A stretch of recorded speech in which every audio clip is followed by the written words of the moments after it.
Chapter 8 Crisis of Celebration Year 0001, December 22nd. The day had been spent clearing out a minor infestation of gas strikes in the slums of Sector 7.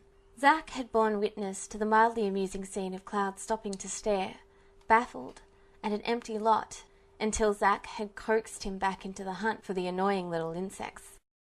Zack hadn't pried into why Cloud looked so lost in Sector 7. He was doing his best not to let his less than tactful questions slip out, in deference to his friend, particularly after that time he'd mentioned Nibelheim. Zack wasn't sure how well he was doing on that front, but he hoped he was passing muster. The mission wasn't difficult, but gas strikes, along with several hedgehog pies, were enough to be a bother to the public and wind up on the mission board. There had even been a couple of calm fangs that had come all the way in from the grasslands looking, no doubt, for easy pickings among the poor of Midgar. The wolf-like creatures had had some poor soul cornered, but between Zack and Cloud, they'd brought them down without any real fuss. Other than that, Zack had been happy to spend the mission letting Cloud stretch his proverbial legs, while he stood back to watch. It was simple missions like this that were good enough to keep people from getting curious about Cloud. Zack knew it would only lead to trouble for both of them if people thought Zack was taking Cloud out on things that were far too beyond his new student's supposed skill level. Zack just figured he had the easiest teaching job ever, and hoped he didn't get rusty. Now, the pair were loitering just at the base of the train platform, and Zack wasn't quite ready to head back up. He shifted restlessly in place, his boots scuffing against the ground. Cloud didn't seem too eager to return to the rather festive city yet either. They hadn't seen nor heard from Sephiroth since that incident. A part of Zack wanted to hunt the man down and make sure something weird hadn't happened. There was also a part of Zack, the fussy, worrywart part, that wanted to ask Sephiroth how the plans they'd made on the way back to Midgar from Junon were progressing. Plans that, if all went well, would keep Cloud out of the hands of the nosy types. For now, at least, he was still surprised that Sephiroth had been willing to entertain the idea at all, but Zack wasn't the type to question good luck, even if he did question motive. For all Zack knew, Sephiroth's motive could be as simple as the fact that he didn't like scientists any more than Cloud did, and wanted to spite them. Solidarity in dislike of medical procedures? Zack had seen weirder things. Zack supposed he should just bet on the no news is good news saying, and try to keep his mind off things. Sephiroth could take care of himself, and handle what needed to be done. Word from Kunzel was that Sephiroth had locked himself up in research again, but was seen more frequently than before with a rather content, if not slightly demanding, chocobo chick at his heels. It was a thought that made Zack smile. At least Sephiroth wasn't completely alone up there, even if he wasn't sure what good Viri could do for the man. Turning on his heel, Zack moved towards where Cloud sat on the steps of the platform. Cloud looked an odd mixture of lost and sulky, with his hands dangling between his knees, and his eyes downturned. Zack dropped down beside him on the steps, legs stretched out before him. The cold of the concrete bit at his skin through his pants, but Zack wasn't bothered enough to move. "Hey, Cloud?" Zack rolled his head to the side to look at Cloud, and crossed his ankles one over the other. "I've been doing a lot of thinking lately." He paused, not quite sure how to broach the subject. How did one bring up the terrifying certainty of their own mortality? Zack didn't doubt the fact that Cloud had faced situations where he could die, but there was a difference between that and learning that you could very well be dead in the near future because it had happened before. It certainly brought home the fact that he could die a great deal faster than any near-death situation in a battle ever had. Zack sort of missed the feeling of invincibility he'd had in the past. "This sounds kinda silly," he said, almost apologetically. "But I made this promise to Aerith when we first met. You see, Aerith told me she's afraid of the sky, and I promised one day I'd go and see it with her, so she wouldn't have to be afraid." Zack let his voice trail off, and crossed his arms over his chest self-consciously. He didn't want to admit that he was afraid that he'd die before he got to keep that promise, that he would leave her to face that fear alone. Sitting up, he turned to Cloud, and clapped his hands together pleadingly. Look, I was hoping... Think you could come with me and see if we can get her to come up on the plate with us? You'd help out a friend in need, wouldn't you, Cloud? He made sure to give Cloud his best puppy eyes, and you can't say no smile, just in case Cloud could say no to a friend in need. Please? I mean, I'm sure I could do just fine on my own with her, but maybe she'd feel better if we were both there for her, you know? Just in case something happens. And, okay, so maybe he kind of wanted the moral support too? He'd never forgive himself if Aerith's first trip up to the plate wound up in a disaster. It's fine, Zack. I would like to come, Cloud said, turning his gaze back down to stare at his hands. Without giving Cloud a chance to escape, Zack lunged across the small distance between them and threw his arms around Cloud's shoulders, careful to avoid the longsword his friend was carrying. One hand squeezed Cloud's nearest shoulder, while Zack hugged him with the other. I love you, man. You're the best. Almost as awesome as Angeal, who I'm pretty sure would tell me he wasn't interested in helping me with my love life. Thinking of Angeal was hurting less and less all the time, though he still felt a cloying pang whenever he said it. Cloud helped just by being here. Zack had a lot of friends, and tended to claim people as friends easily and without compunction. But Cloud was somehow different. Sometimes Zack felt like Cloud was the one they ought to be calling the teacher, though in other times Cloud looks like such a lost little boy that Zack just wanted to ask him what he could do to help. Anything at all. He was such a conundrum, but Zack liked to think it was part of Cloud's weird little charm. Letting go, Zack bounced to his feet and held a fist up triumphantly. This'll be great! It's the perfect time too, with the festival in full swing. I think Aerith will really like it. And we can take some of her flowers along to give selling them a shot. When she sees how well they do, I know she'll be really happy. Zack turned on his heels and beamed down at Cloud. What are we waiting for? Let's go see if she's busy. Zack held out a hand to Cloud to help him up. Cloud hesitated briefly before accepting, and Zack hauled him up easily. Thanks, Cloud.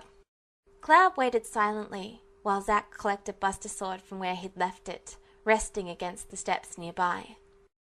Zack didn't say that this meant a lot to him, but the sentiment was there, even if Cloud might not understand why something so simple would mean so much to Zack. In the end, Zack didn't care if he understood or not. All that mattered to him was that Cloud was willing to help him. Not many people would in this sort of situation, which, Zack realized, probably had the possibility of being awkward for Cloud. They were, after all, something like ghosts for him.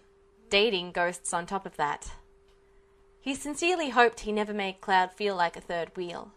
It wasn't Zack's intention, and he enjoyed having him around. He knew Aerith liked having Cloud visit as well, and if he and Aerith wanted a date to themselves, they were all mature enough to make it clear, and probably have no hurt feelings over it. Together, the two of them turned and began to meander in the direction of the Sector 5 slums. Is it okay if we don't report in first? Cloud asked quietly, tugging at his trooper scarf. Zack blinked, face morphing slowly into an expression of profound confusion, brows furrowed and lips parted in question. Huh? Oh! He rubbed the back of his neck in embarrassment. I forgot about that. With one hand, he fished out his phone and flipped it open. All of Shinra's soldiers had phones that were equipped with a program that linked up to the mission system. It was this that Zack opened now, and selected the mission complete option. It was easier than having to run back to the mission board on the 49th floor all the time. That should take care of it. It's not like this was a big mission anyway. Big missions required personal reports to someone most of the time. As Zack pocketed his phone, he caught movement at the corner of his eye, and glanced over. Cloud was fingering his ear, face a pensive mask. Curious, and mildly worried something had happened, Zack asked, What's the matter? Did you get hit back there? He hadn't noticed Cloud take any hits, but that didn't mean it hadn't happened. Reaching over, Zack invaded Cloud's personal space without a care. No, I didn't. Cloud trailed off as Zack tilted his head side to side, face slightly flushed. Hey, I didn't realize you had your ears pierced too. And we have the same one. Zack reached up to finger his own piercing. He'd never bothered to get anything fancy like he'd seen some of the men and women wear. In Zach's opinion, it was best for someone who got into as many fights as most military personnel did to stick to close-fitting earrings like the silver stud they both sported. Having an earring ripped out probably hurt, and Zach wasn't keen on the experience. It's just different, that's all, Cloud muttered, and tilted his head away from Zach's hand. He started forward again, leaving Zach blinking after him. Different? Zach echoed. He stared at the blonde for a few seconds, his hand ruffling his wild mane of hair before he hurried after him. Once he caught up with Cloud, Zach leaned forward slightly, hands perched on his hips, and peered up at Cloud. Different how? An earring is an earring, isn't it? I have one made, I found the design of a wolf's head that was nice. It's heavier than this one, Cloud said, thumbing the earring and raising an eyebrow at Zach. It's not a big deal. They'd reached the park, their stride covering the ground between the sectors in short order. A street gang of local teens huddled around one end of the playground, their suspicious glares focusing on the obvious pair of Shinra uniforms, before they turned back to their disinterested huddle. Possibly they recognized Zach, and maybe even Cloud by now. A wolf, huh? Zach mused. You look more like a stray cat half the time, though. He was privately amused by the little joke, and it reminded him in an oddly embarrassing but warm way of what Gillian Hewley had told him about how Angela called Zach a puppy. Maybe Cloud was Zach's stray cat then. He certainly reminded Zach of a stray cat more often than not. Had that doleful, streetwise personality and a nice set of claws. It made Zach wonder, momentarily self-conscious, if that meant he really did act like a puppy. Cloud snorted softly at the tease. The other half is spent making sure you do your job. He ran a hand through his hair. Whether to make a point or unconsciously, Zach didn't know. Rather than comment, Zach lifted a hand to wave at the familiar young boy that was jogging by on his way towards Wall Market. The kid stopped and grinned at him. Hey, Zach, going to see Aerith? You bet. You keeping your promise? Zach called back, pausing his lazy stride momentarily. Haven't picked a pocket since yours, the kid said. It's good to see you around more. It makes Aerith happy. With that, he headed off, and Zach shook his head before hurrying after Cloud. Side by side, the two of them exited the park and continued on to Sector 5. There were no further interruptions until they reached the path to the church, and Cloud fell back a pace to let Zach lead the way in. Aerith looked up from her flowers as they entered. Zach! And is that Cloud too? What are you two doing here? She stood up, carefully brushing her hands free of clinging soil. Zach grinned easily as he strode towards Aerith, and held his arms up in indication of himself. Who, me? He asked. A guy can't just come and see his lovely girlfriend without needing a reason. Zach's smile widened at the pleased flush that coloured Aerith's cheeks, and the amused but slightly shy smile she gave him as he stopped beside her. He flicked a glance at the flowers, then half turned to Cloud. I don't know about him, though. I think he just likes the flowers. Aerith's laugh followed Zach as he circled around the little garden. And the flowers like him more than they like you. At least he hasn't tried to stomp on them, she retorted. That happened once, Zach yelped, scandalized. Surely they can't hold a grudge that long. He sent a frown down at the plants in question, then squatted down near them and braced his forearms on his knees. There was a patch of bright red flowers growing among the usual yellow and white blossoms. They made for a rather eye-catching image. Plants have long memories, Aerith said in knowing sing-song. It was one of those moments where Zach wasn't sure if she was kidding or not, and recalling something of what Cloud had mentioned about Aerith, that she was an ancient. Maybe she really did know. Maybe Zach really ought to take a leaf out of Sephiroth's book, literally, and lock himself up for some research someday.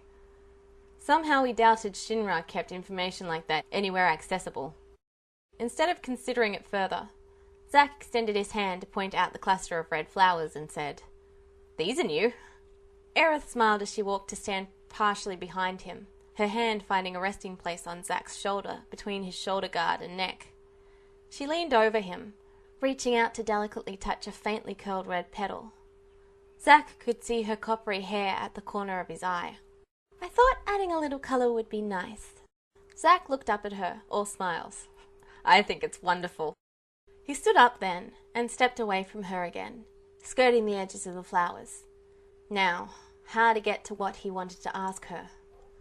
Zack paced back and forth, restless and nervous despite himself, arms swinging. He could feel Aerith's curious gaze, and sent a glance towards Cloud. The sight of his stoic blonde friend standing there was reassuring, and as Zack turned back towards Aerith, he caught sight of a woven basket laying near where Aerith had been before. Already a few carefully clipped flowers, like one she'd given him some time ago, lay within the basket. Feeling more confident, Zack allowed his easygoing grin to reign again. "Hey, Aerith, you remember the plan, right?" She clasped her hands behind her back and peered over at him. "Of course," she said. "Midgar full of flowers, wallet full of money, right?" Zack nodded eagerly. "And you remember my promise, right?" Aerith wrinkled her nose slightly at him. "Which one?" Woefully, Zack placed a hand over his heart. "Ouch! Remember? I promised that one day you would sell your flowers on the plate." She nodded again, looking just a bit more confused and unsure. "Yes?" "And I was thinking, with the Shinra Lights Festival going on right now, it would be the perfect chance to see how the flowers sell, right? Then we can get an idea of how to price them." Aerith lifted her hand and placed a finger against her lips for a moment, then asked, "You want to try selling them on the plate?" Zack nodded, stepping closer to her. "Midgar's sky isn't the beautiful ones I told you about, but it's still got its own charms." He sent another glance towards Cloud, to bolster his nerves again, worried about Aerith's reaction. She turned away from him, her dress swaying around her legs.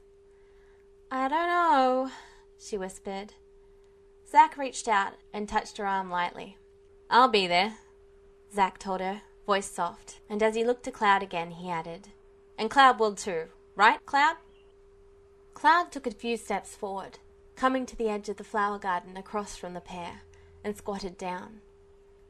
One hand reached out, cupping one of the blossoms gently as Cloud began to speak, keeping his gaze on the flower. "I knew a man once who dreamed of reaching the stars." Cloud's voice was quiet, but carried in the church. The sky, however infinite it seemed, was not enough. Couldn't hold this man's dreams.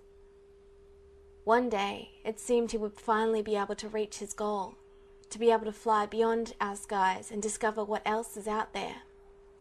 He paused for a moment, expression a thoughtful, distant frown. "But he failed," he continued, finally looking up, looking at Aerith. She was still, listening quietly and openly to the story. Cloud looked back down, running a hand through the dirt and letting the particles sift through his glove as he went on. To save a life, he gave it all up. The sky, the stars, and his dream. He nearly destroyed his own soul in bitterness and anger. "And what happened to him?" Aerith's quiet voice floated over to him. Cloud looked up at her, a faint, wistful smile on his face. "He made it.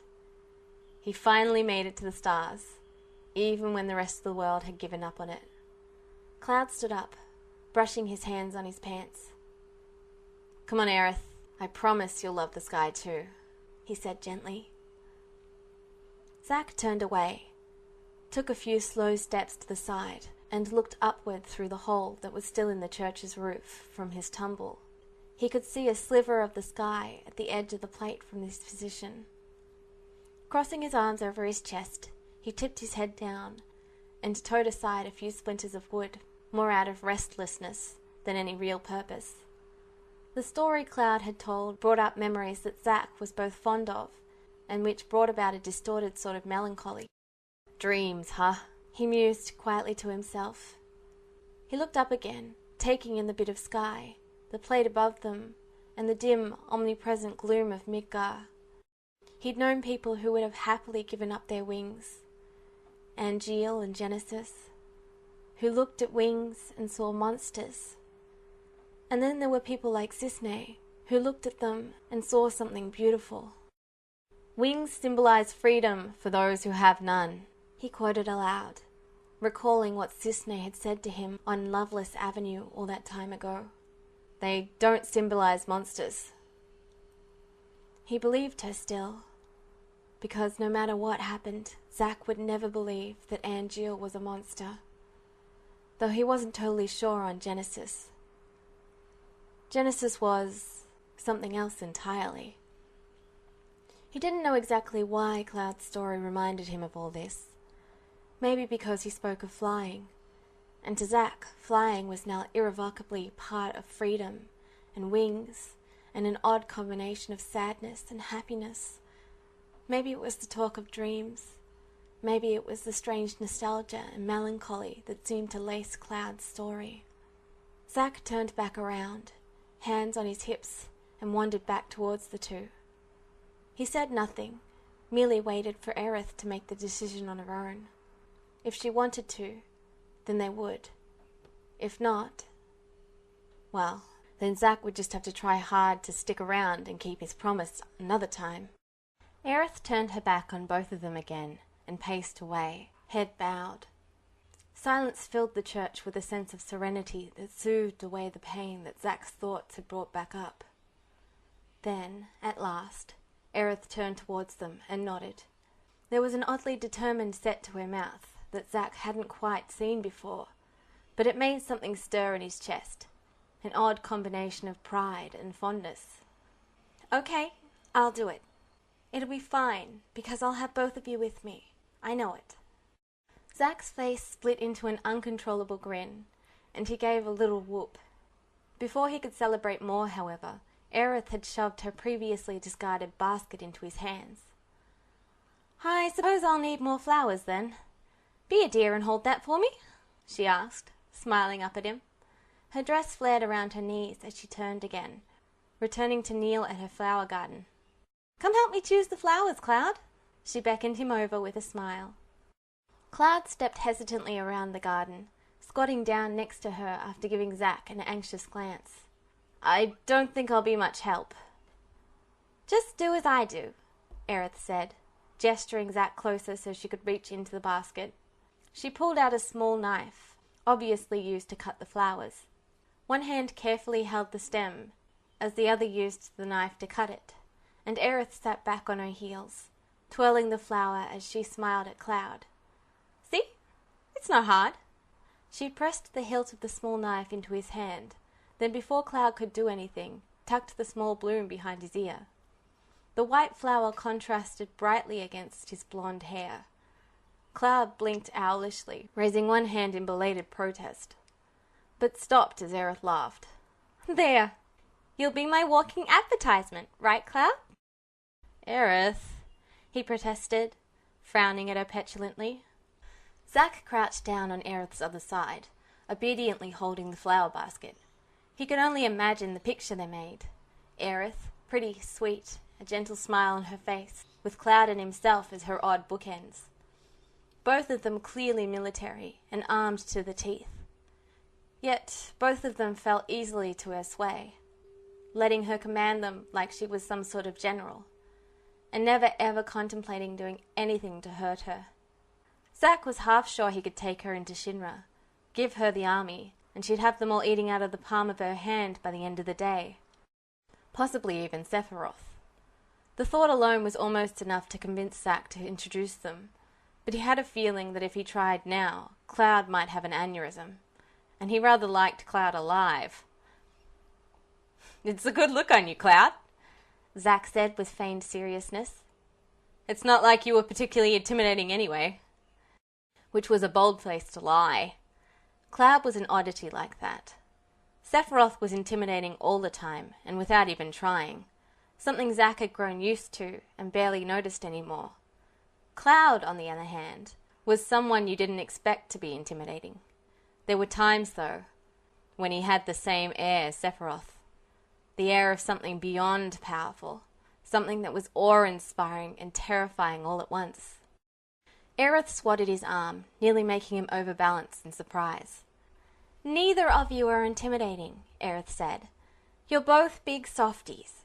Zack couldn't help but grin. It was only around a year ago that Aerith had been telling him she was scared of soldiers, that they seemed strange to her. "Make sure you get some of the red ones. I think they'll do well," he offered. Cloud reached out to the patch of red flowers, carefully cutting one and presenting it to Aerith. She took it with a smile, setting it in a basket along with the yellow and white ones. You're right, Zack. The red is very distinguished. And," she said, taking back her knife from Cloud and standing up, "it's the color of love. Perfect for a holiday evening, right?" Aerith stepped into the garden, bending over every couple of steps to cut another blossom until she'd collected a few. Cloud sat back beside him, tucking one leg under him and resting an arm on his other knee. "It will probably be cold up there," Cloud commented idly. "It's always cold plateside," Zack said as he leaned over to allow Aerith to place a handful of flowers in the basket. The days were getting pretty chilly lately, and the news reports even called for some snow. Aerith glanced at them, obviously noting that they weren't wearing anything other than their usual uniforms. "You two don't seem bothered by the chill." "I can't say I enjoy it," Zack remarked dryly. He was more of a fan of warm weather, having spent his childhood growing up in a warm climate. Gongaga didn't get this cold, ever. I'd never seen snow before my first year in Midgar, and it isn't nearly as bad as Modierheim last April. That was on the northern continent. He shivered at the memory. Now that is cold. As for Cloud, Zack leaned forward, hand cupping along his mouth and stage whispering, "He's from Nibelheim." As far as he was concerned, that explained everything about the entire situation. Cloud nodded slightly. "Nibelheim weather. It never really gets warm up there, but the real cold weather is up on Mountain Bell. Most of the natives won't even go up there during winter. It's too dangerous." Cloud shifted, bracing one hand against the wooden floor. "The Great Glacier area gets that cold, though," he added, almost as an afterthought. "But Midgar never gets that cold. Just—" Cloud trailed off, gesturing with one hand to indicate his own clothes. "Mako, it generates a higher body temperature, so we don't get it cold as easy." Aerith stared at him, one hand on her hip, an amused smile on her face. Cloud, looking baffled, looked to Zack. Zack pressed a hand over his mouth to keep himself from laughing. It was just too amusing how seriously Cloud treated everything. Not to mention... Zack reached over and draped his arm around Cloud's shoulder and said, "You are terrible at explaining things. But that's okay. We're learning Cloud speak." "Oh, stop teasing him," Aerith scolded. Zack could see the smile on her face as she turned back to her flowers.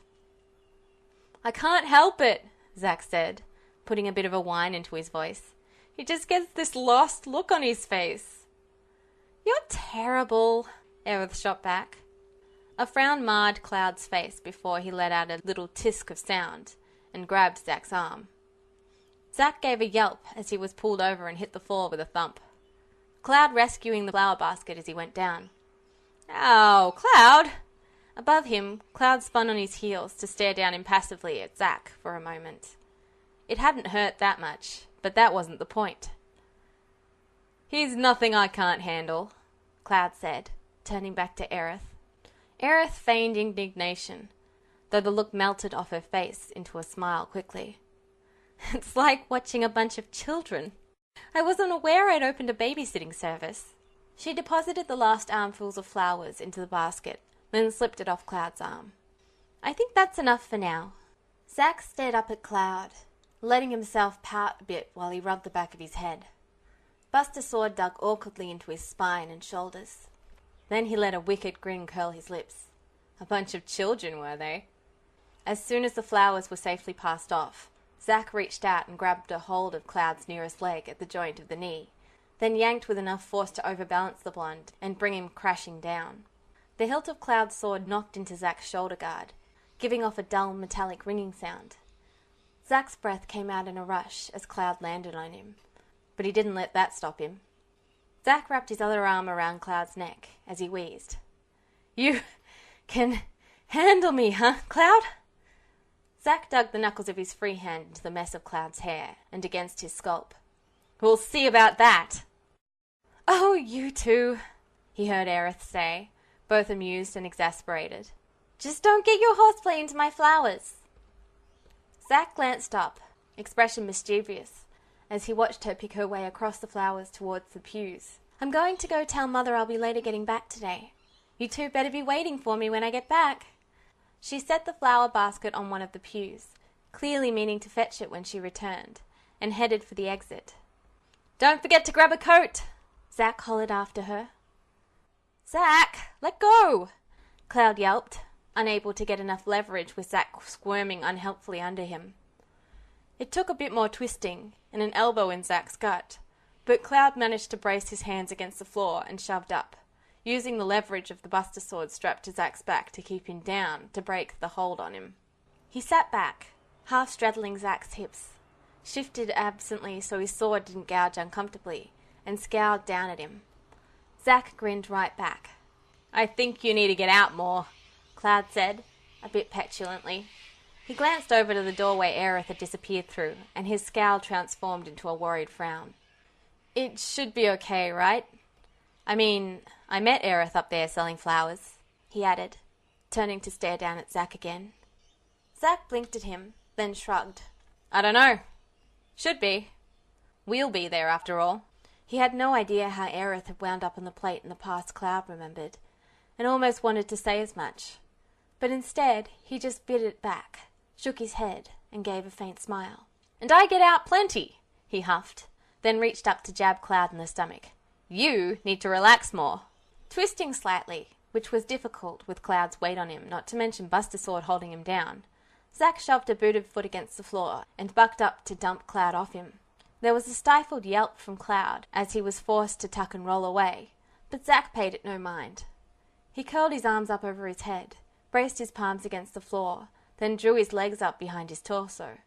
Then, with a shove, Zack sprung nimbly to his feet. It was a move he performed all the time, even in battle, when he got knocked back. So it was easy here when there was nothing trying to rip his throat out. He threw his arms out as he nearly pitched face first into the flowers, when Buster Sword scraped against the floor and just about tripped him. Whoa, I need to practice more with Buster Sword, he said as he flailed and hopped back a few steps. He craned his neck around to make sure he wasn't going to trample Cloud. I'm used to doing that when my sword's in my hand. Finally coming to a balanced stance, he propped his hands on his hips in an attempt to make it look as if he'd meant for things to turn out like that. Like I said, you need to get out more. You're already rusty, Cloud commented. Zack huffed and decided that didn't warrant an actual response. Rusty? Yeah, right. As he started around the flowers and thus towards the door, Zack called back to Cloud. You want to grab the flowers or should I? I'll get them, Cloud said, detouring to scoop the discarded basket up carefully so as not to spill the delicate-looking blossoms. The wooden floorboards creaked slightly under his boots as he followed Zack out the doorway, turning to pull the open leaf of the double door closed behind them. The meagre light that trickled down to the slums was already fading, indicating the late hour of the day. Even down in the relatively insulated space under the plates, the winter chill nipped at their exposed skin. Why don't you catch up with Aerith? Cloud offered, looking to catch Zack's eye. She'll be all right on her own, Zack said breezily. She walks this path every day, after all. That wasn't what I meant, he heard Cloud mutter. Zack didn't look at him, but he did make a face. He had a feeling that Cloud felt like he was intruding, and was trying to give the two of them more time alone. Rolling his eyes, Zack reached back and snagged Cloud's arm. Come on, we'll go meet her at the gate of the market. They didn't have to wait long for Aerith to show up, and when she did, she was bundled up in a rather lovely plum-coloured coat. Her cheeks were rosy from the faint chill, and how fast she'd returned to them. Mom told me to keep warm, so I have to be home at a decent time, she said, smile wide and nose wrinkled with amusement, and to keep me safe. Zack winked at her cheekily. Like we would do anything less, he said. Right, Cloud? No place safer. Your mother is doing well? Cloud asked Aerith, offering the basket of flowers to her. She accepted it with a warm smile and a word of thanks. Yep, she was a bit worried at first, with me dating a soldier and all, but I think she knows that neither of you would ever let me be harmed. Zack remained still for a moment as the pair started off in the direction of the train station. He glanced back towards the church, wondering if Tseng or one of the other Turks was watching them even now. Yeah, no one else will keep her as safe as I will, he muttered lowly to himself. It was a promise, and maybe a warning. He didn't know, but there was no way he was ever going to let any of the stuff Cloud had told him about happen to Aerith. They'd have to kill him first, and if he could help it, he'd make sure Cloud was all right too. Zack narrowed his eyes, a grimace of a frown twisting his lips. He was going to get stronger, he decided, and nothing was going to stop him. He'd make sure he was ready and capable of defeating whatever came his way. Zack! Aerith's cry dragged him out of his downward spiral of increasingly dark and dangerous thoughts, and Zack jerked his head up to look towards her and Cloud. The dark expression immediately disappeared from his face, to be replaced with a grin. Sorry, I was too busy thinking about how pretty you are, Zack teased, jogging over to take his place at Aerith's side. He grinned at Cloud. You look wonderful with that flower too. Aerith's laughter seemed to wash away all of his worries. The way Cloud's hand flew up to his hair, as if he'd forgotten the flower was there, was almost as good. Leave it, Cloud. Just ignore Zack. He has no manners, Aerith protested, catching Cloud's hand with her free one as he made to remove it. Please, consider it a gift from me. Cloud relented with a soft sigh. You heard the lady, Zack said, jovial. It's rude to turn down such a freely given gift. Aerith gave a little hum, carefully selecting a sunny yellow flower from her basket. I think he sounds jealous, she said. Abruptly she turned on Zack, reaching up and tucking it behind his ear. Zack was sure it was ridiculously bright against the dark shade of his hair, but he just grinned. There, now you both get to advertise for me. Zack put on a thoughtful look, his hand clasping his chin, and said, That's hardly fair. I think maybe... Ah, yes. He reached out and selected one of the red flowers from her basket, and slid the carefully cut stem neatly through the knot of Aerith's pink ribbon. There, now we have representation of each colour. Aerith beamed at him, her cheeks gone rosy again, and nodded. Let's go then. Carefully moving her basket, she laced an arm through his, and the other through Cloud's, and began to tow them along. Zack grinned and flashed Cloud an amused look behind her head. You seem awfully excited now, Zack noted. It's still scary, but being with you two makes it kind of exciting, like an adventure, she said. Zack's smile softened slightly. In the distance, the train whistle echoed across the slums. It was impossible to tell if the signal was for an arriving or departing train. Either way, the wait between trains wasn't too long. When they did turn the corner in Sector 7 that led to the station, the crowds of departing people seemed to indicate it had just arrived. Zack slipped out of Aerith's hold as they reached the top of the steps and held his hand up. Wait for me here, would you? He flashed them an easy grin and slightly outrageous wink, then turned on his heels and strode off towards the ticket booth off to the side of the platform. The man working the sales was a familiar face to Zack by now, and he greeted Zack with a slightly gap-toothed grin. Like all the workers for Shinra's train system, he wore the familiar red uniform. Hey, Zack, you having a good day? Great day, and it'd be even better if you could do me a favour, Dwayne, Zack said. He leaned lightly against the ledge in front of him and spoke in a conspiratorial tone of voice. You see that lovely lady back there? Dwayne leaned to the side and squinted towards where Cloud and Aerith stood. Zack turned as well to see that a pair of young girls, not quite the same age as them, had wandered over and were giggling over Cloud's hair adornment. The brunette? Dwayne asked, and Zack nodded. Sure. The girl you keep coming down to visit? That's her. Aerith chose that moment to look towards him, and he could tell she was barely keeping her laughter at Cloud's discomfort and exasperation at bay. Even as Zack watched, she distracted the girls by calling attention to the flowers she had with her. I promised to take her up to the plate, you see. When he glanced back at Dwayne, Zack could see the frown and watched understanding dawn. She don't have an ID pass though, does she? Not yet, Zack agreed ruefully. And you know how long those papers can take to go through. I was hoping you could spring me for a day pass for her. They were usually heavily restricted, and it took having a good voucher to get one. But Zack was betting on his status as a first-class soldier, and being well known to work to his advantage. Just this once? How can I say no to you, Zack?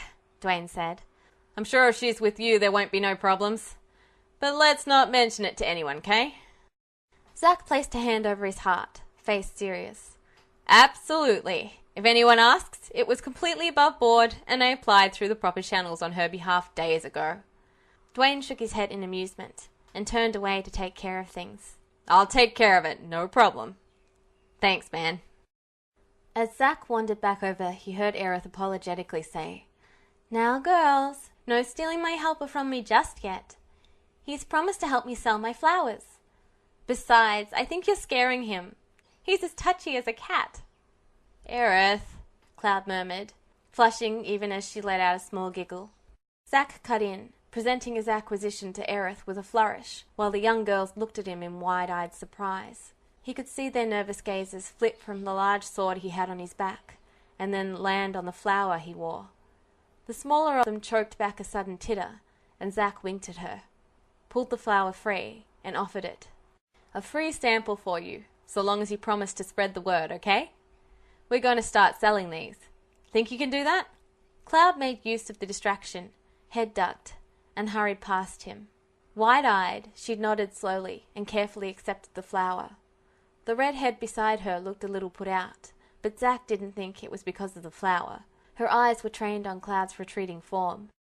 Aerith tugged lightly on his arm, and together they headed after Cloud. From behind them, a voice called, "You gotta come visit us sometime, pretty cat." Zack couldn't stop the veritable ear-to-ear grin that found its way onto his face as Cloud flinched and ducked his head further. It wasn't until they settled on the train that Cloud even managed to look at him. "Shut up," he growled, then looked determinedly out the window. Zack swallowed his laughter and his comments, and instead turned to Aerith, who was fiddling nervously with a button on her coat. It was easy enough to draw her into conversation and distract her from her anxiety for the duration of the ride. The air on the plate was indeed colder than it had been in the slums. A nippy breeze snaked along the platform of the train station in Sector 1 as the three of them disembarked. Zack jumped off first, literally, his boots hitting the platform with a thump before he turned and held out a gloved hand for Aerith. Her smaller hand slid almost timidly into his before she stepped out onto the platform with him, her eyes gravitating upwards before she locked them on Zack's face. He grinned at her, tugging her closer. She gave a little gasp at the sudden change in balance, and nearly collided with his chest. He got a smack to the shoulder for his efforts, but at least she wasn't overthinking things. Zack gave her a quick wink at the exasperated look he warranted, and glanced over her shoulder at Cloud, who looked much less put out, and a great deal more abashed. He looked back down at Aerith as she fussed with her flower basket. "Not so bad, is it?" he murmured, low in her ear. She blushed and gave him a shove. Zack obligingly stumbled away. She shook her finger at him. "You," she huffed. "Me?" Zack asked, eyes widening and a look of sheer confused innocence. Aerith tossed her free hand in the air, obviously giving him up as a lost cause, let out a loud sigh, and turned to Cloud. "Come on, Cloud, let's leave this big idiot to goof off. You can show me around like a real gentleman, right?" "Aw, Aerith." Zack scuttled around in front of her, and she turned away again, nose in the air. Zack could see she was trying hard not to smile. "You don't mean that. I can be a perfect gentleman." She turned and regarded him seriously, a finger on her lip. "I'll give you a chance then," she decided brightly. "Just like you said when we first met." Zack's smile went confused for a moment before he held up a single finger and asked, "One date for saving my life?" Aerith mirrored the move. "One chance." With a wide grin, Zack reached out and caught her hand again. "If you wanted to get rid of me that easily, you would have told me to get lost rather than declaring our first date at date." His grin only widened at her blush. Maybe," she said, "but I didn't." You didn't. So I'll do my best to live up to your expectations.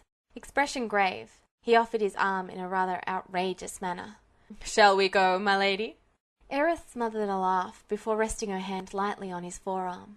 We shall. Zack looked back at Cloud, and, unable to stop himself, offered, So, I've got another arm if you need it. Zack decided that having Aerith elbow him in the ribs was absolutely worth it. As they set off along the platform, Zack carefully kept Aerith between him and Cloud, like some sort of shield. If she noticed, she didn't comment on it. She did snatch Cloud's hand and began to tug them both along. When Zack was sure Aerith wasn't paying attention to him, he winked at Cloud, then subtly took the lead as they emerged into Sector 8. A few people called out greetings to them, and Zack could see the familiar dark suits of a few Turks pausing for a moment to watch them before they disappeared down a side street. He didn't comment on it, merely let Aerith press closer to his side as they made their way, and she never once released Cloud's hand. Midgar was more festive-looking at this time of year, with more lights and colour and life than it generally had. The acrid taint of Mako in the air was still very much present, and the sky still glowed an eerie metallic green as it always did, but there was something a little less daunting about it when it was dressed in a more cheerful atmosphere. They stopped briefly in Fountain Square, where Zack pointed out the direction of Loveless Avenue, and ignored the looming Shinra building. Eventually their wandering brought them to Zack's main destination, the West Park Plaza of Sector 8, where the large brightly lit tree, shipped in from Icicle itself, was set up. Aerith's face lit up at the sight of it, and she finally released her grip on their hands to wander towards it. When she turned back to them, backlit by the multicolored glow of the dozens of twinkling lights decorating it, Zack couldn't help but think that she looked prettier than ever. I didn't realize they had things like this up here, she said softly. Zack smiled, content to watch her happiness and awe. He was just glad that he got the chance to be here. A future where Aerith had to face this sort of thing alone seemed bleak indeed. Zack wondered if Cloud even realized how much he owed him, how grateful he was, right then. Glancing at the blonde from the corner of his eye, Zack had a feeling he didn't. An inordinate amount of fondness for both of them warmed his chest, so Zack reached out and ruffled Cloud's hair roughly. Come on, let's go get a closer look. Cloud started slightly and scowled at him. It seemed more reflexive than anything, though. Yeah, Cloud agreed after a beat, blowing his bangs up with a gust of a sigh. Zack stopped a moment to give Cloud a long look, then shook his head slightly. You think too much, Cloud. You know, Zack said, attention on the glittering tree looming above them. My buddy Kunzel gave me some real good advice back before I made first. It had been before Bonora had been destroyed, when Zack had been wound tight even if not many people could tell. After all, Angeal had been missing for around a month. Everyone was calling him a traitor, and Zack... He shook away the painful line of thought and turned to smile at Cloud. Anyway, Kunzel brought me out to Sector 8 and told me to enjoy every bit of downtime I had. That was paraphrasing a bit, but that was the gist of it. He's right, you know. Got to learn to take the chances as they come, so you don't have to regret it later. Because you'd never know when you didn't have another chance, or if you'd never have one again. With a last, slightly nostalgic smile, Zack stepped forward to stand beside Aerith, who was admiring the tree again. Shinra sponsors the whole affair, Zack said quietly, though his voice carried a bit. It was relatively quiet around them. I heard from some of the gossip around the building this year that this year's theme is undying love. Even as he said it, Zack carefully schooled his expression. It was a bit of a laugh, coming from Shinra, considering what he knew now. A light to represent someone's love for someone else on the planet. Sounds kind of... corny. Corny? Aerith quipped. But it's nice, don't you think? Zack looked at her, at the play of light on her upturned, smiling face. Yeah, I guess it is. Aerith turned to look at him, soft smile still in place. There was a whirl of emotions in him, from the need to draw her close and protect her from the world, to the need to see her spread her wings and fly, to a want to touch her face and kiss her, and a deep-seated worry that had been building since Medeal. He wanted nothing more than for her to keep this happiness, and there was a plaguing feeling of guilt at the notion it wouldn't last forever. No matter what he and Cloud did, they were fighting an uphill battle. Aerith's quiet voice drew him abruptly from the downward spiral of his darkening thoughts once more. "It doesn't seem to be enough, though, does it?" She looked sad for a moment, and Zack had a feeling his expression had betrayed him.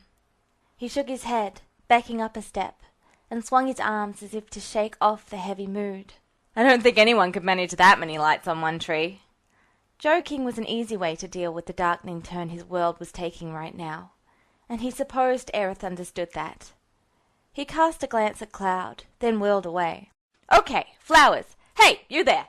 The poor man he just yelled at froze in shock, and Zack took a few quick steps over to him. "Why don't you come over here and have a look?" At what?" Zack grinned widely. He hadn't said no. As time wore on, the crowds grew thicker as people came off work. Cloud seemed content to linger at Aerith's side as Zack coaxed in the customers.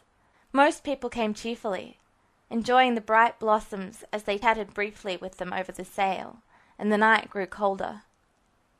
The celebratory air only increased, people clearly enjoying themselves with family and friends.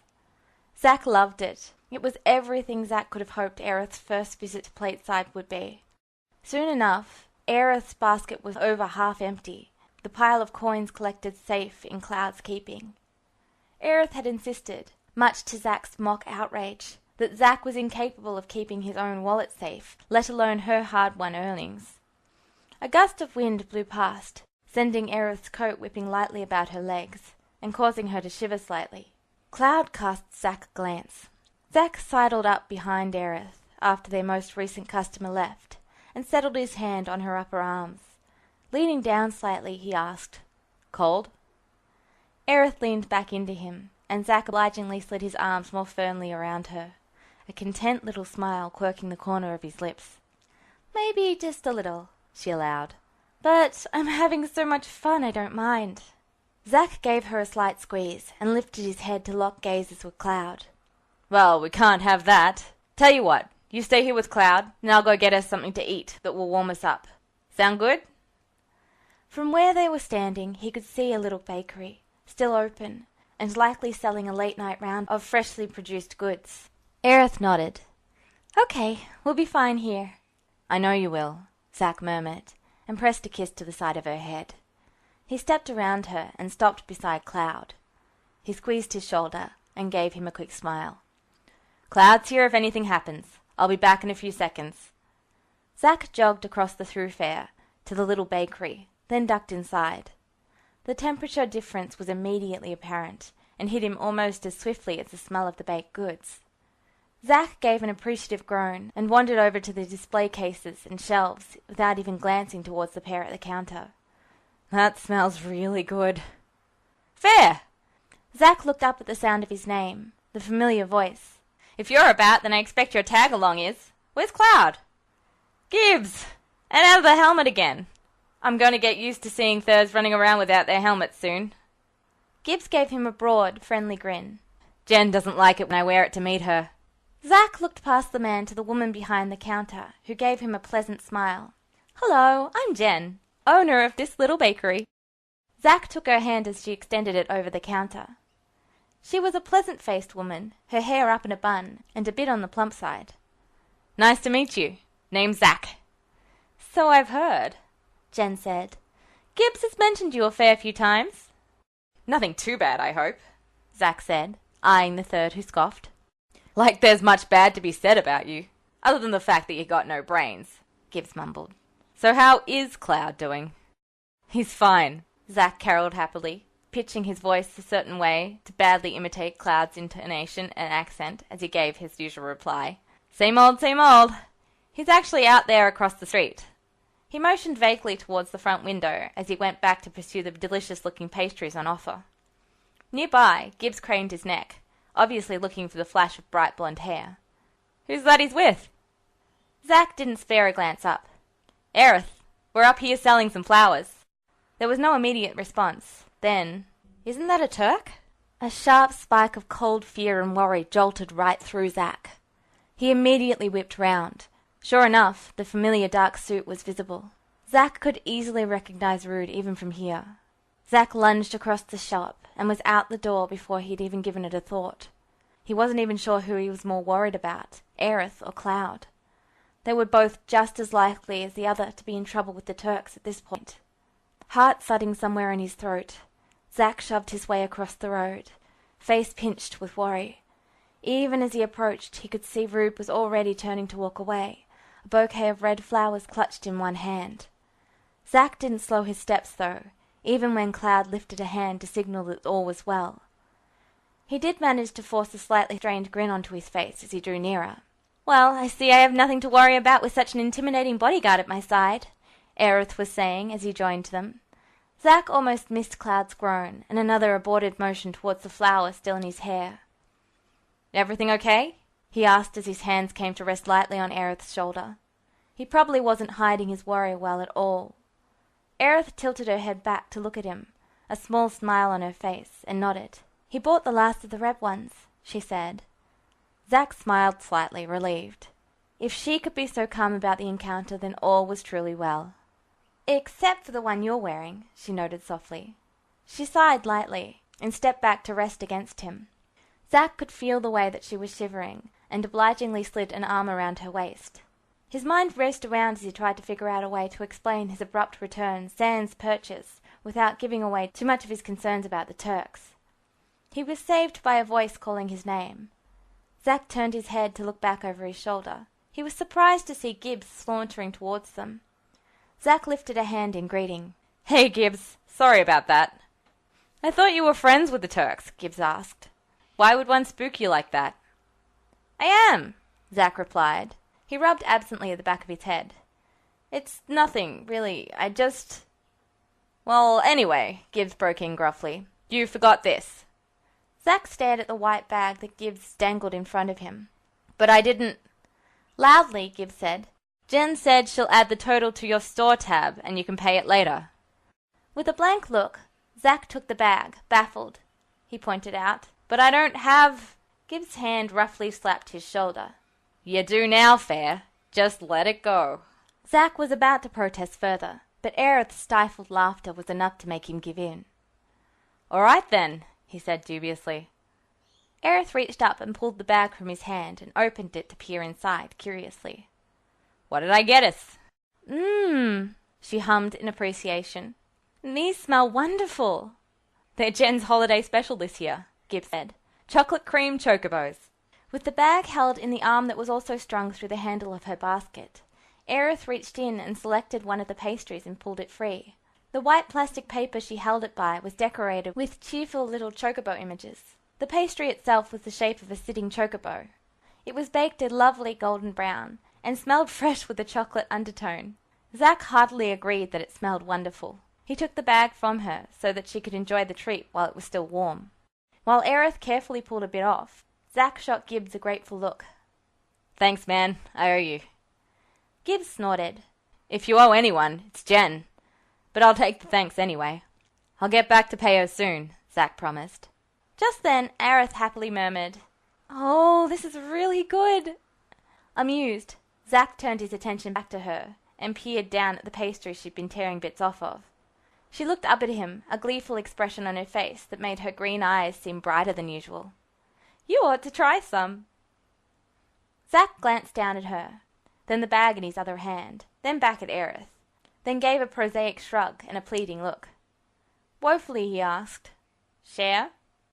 Aerith narrowed her eyes in amusement. Do I want to share my delicious chocobo?" she mused. Zack let himself wilt and look even more pitiful. He barely noticed when Gibbs stole the bag from his hand and wandered over to stand by Cloud. Zack clasped his free hand with the other over Aerith's stomach. "Oh, all right. Stop looking at me like that." With a gleeful smile, Zack opened his mouth. Aerith rolled her eyes, tore off the chocobo's head, and popped it in. Zack closed his eyes and chewed thoughtfully. Deliciously baked and sweet, with some sort of chocolate filling. "These are good." "See?" Zack leaned forward, trying to get at the chocobo again, while Aerith twisted away within his grasp. "Hey, give me another bite!" "Nope, this one is mine. Go get your own," Aerith sang. A mischievous look crossed her face, just before she took a big bite. Zack laughed in delight, and unlaced his fingers to bring a hand up and point towards her cheek. "You've got chocolate all over your face." A sudden shout broke into the little gathering, and both Zack and Aerith looked up from their attempts to get at and protect the pastry respectively. "Oi! I'd know that bright mop anywhere. If it isn't Cloud, and what is that on your head?" Sparrow had joined them. "Did you need something?" Cloud asked curtly, and frowned at the amused look Gibbs and Sparrow exchanged. "I leave the kid in your hands, Sparrow," Gibbs called back. "Don't let the lovebirds infect his winning personality." Sparrow gave the third a mocking salute. "I am naturally immune to sappy romance," the trooper drawled, flashing a smirk at Zack and Aerith. While Aerith was distracted, Zack made another go at her pastry, only for her to land a hand on his chest to keep him at bay. He let her. "Aw, come on, Aerith, don't be stingy." She wrinkled her nose at him, then stuck her tongue out and emphatically shook her head. "Fine, you win." Zack backed off and shuffled over to join Cloud and Sparrow where he sulked. Aerith's laughing gaze followed him the entire way. With a sniff, Zack snatched the bag from Cloud and fished out his own pastry. "How cruel is it for a girl to deny her boyfriend a bite of delicious edible chocobo?" he lamented. Sparrow sent him a sidelong glance. "I think she's a very smart girl. You don't need anything that's going to make you any more of an idiot." "Hey!" Before Zack could protest further, the sound of quick, sharp steps approaching broke through the crowd. When he glanced over, he immediately tensed. Another Turk was coming towards them. He didn't really recognize her, so he'd either never seen her or she was new. Zack was good at remembering people, after all, but he didn't remember any Turks with long blonde hair and a shotgun slung over his shoulders by its strap. "Hey, excuse me," the Turk called as she spotted them. She made her way over quickly and came to a stop in front of Aerith. "I heard there was someone selling flowers around here. That must be you, right?" Aerith nodded slightly and moved back to Zack's side. He grinned at the Turk and gave her an amiable wink. "That's us, all right. You want a few?" He could see her take in the uniform and sword. "Sorry, no," she answered. "I'm just looking for information. Have you seen a bald man in a dark suit and glasses?" Zack blinked. "You're looking for Rude? What in the world were these Turks up to? Sometimes he thought they just got crazier and crazier." "He was here a bit ago," Aerith offered. "He brought a bunch of red flowers and left. I'm afraid you just missed him." The Turk frowned faintly, then asked, "You don't happen to know where he went, do you?" Zack exchanged a glance with Aerith, then shrugged. "Why don't you just give him a call?" For some reason, the question seemed to make the Turk uncomfortable. "Well, I think I know where he went," Sparrow said suddenly.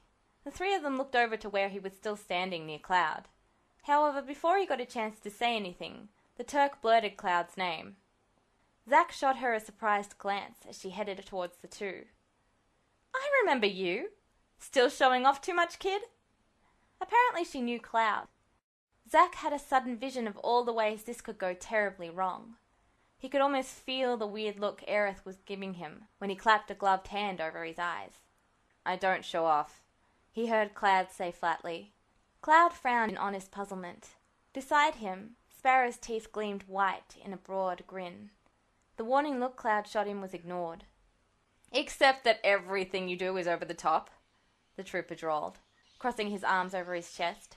"Though with a role model like Fair here, I suppose it's only to be expected." "I've seen it in action," the Turk said with a faint snort. He refused to back down despite orders and terrible odds. She sent Cloud a slight smile. "The way he stands by his decisions is rather admirable, though I think my superiors might disagree." She took in the sword strapped to Cloud's back then, and let out a huff of amusement. "And now you've got your own sword that's bigger than you are. I'm still surprised you can even lift those things. If I hadn't seen you handle a sword myself." Sparrow let out a bark of laughter. "Yeah, that's our Cloud," he drawled, and reached over to rest an arm on Cloud's shoulder. "He's all small and doesn't look dangerous, but he's a lot stronger than he looks." The Turk shook her head, ponytail swaying, then sighed. Well, as much fun as this is, I've got prey to hunt. You said you knew where Rude had gone? Sparrow straightened again, before relaxing into a lazier posture with a sharp grin. Oh, yeah. I've seen him heading towards that little bar on Coera Way. It's a nice place. Small, cozy, not a very big patronage. I go there now and again myself. You know the place? The Turk frowned again and shook her head. I haven't.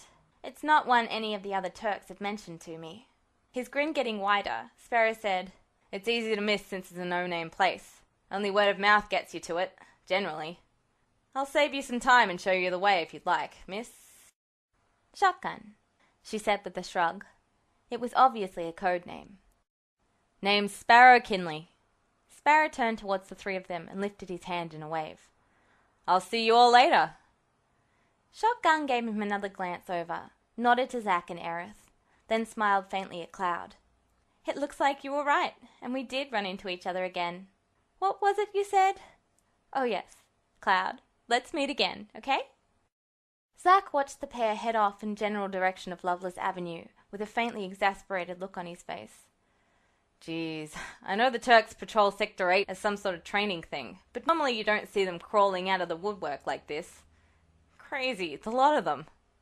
Cloud looked after them, face blank and expression a little lost. Zack would bet he felt just as off-kilter as he did. I think we should probably go now, Cloud said, turning back to Zack and Aerith. I've sold most of my flowers, Aerith nodded in agreement. Besides, didn't you promise my mother to get me home early? She shot them both a coquettish smile, though there was a trace of stress at the corner of her eyes. Yeah, Zack breathed, running a hand over his forehead. I think we've all had enough excitement for one trip. With Aerith at his side, and Cloud leading the way, looking deep in thought, they headed off. Zack, content to amble along in their company, kept a wary eye out for more crazed Turks mucking about. The train ride was quiet, even more so than the ride up had been. The car was empty, but for them, and a lone conductor who sat at the far end and read a paper splattered with pictures of President Shinra, presenting this year's tree in the square. Aerith sat beside Zack and hummed a little song as she shifted through the money she'd made from the flowers. Zack stared pensively into space and watched Cloud from the corner of his eye as his blonde friend sat hunched in his seat, faced as inscrutable as ever. It had been an overall good day, and Zack was glad he'd done it. These were the sort of memories, as odd as this one had turned out to be, that were worth holding on to when things went wrong. They were the sort of things that made the whole world make sense again. Once they reached the slums and disembarked at Sector 7 station, they headed towards Sector 5. There were more people about down here than there had been on the train.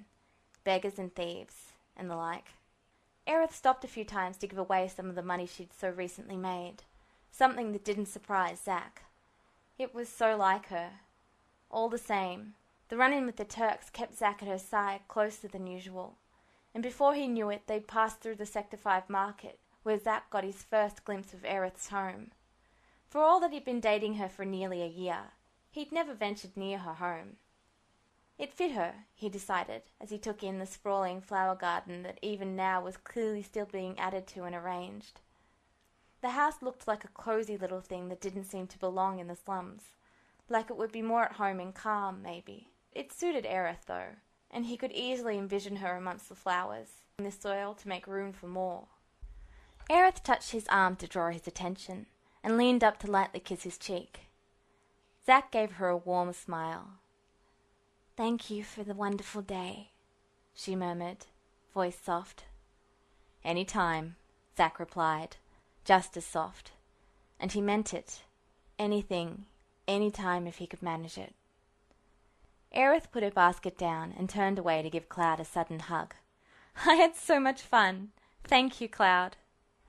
She retrieved her basket again and gave them a beaming grin, then trotted up the path towards the door which had opened to spill warm golden light.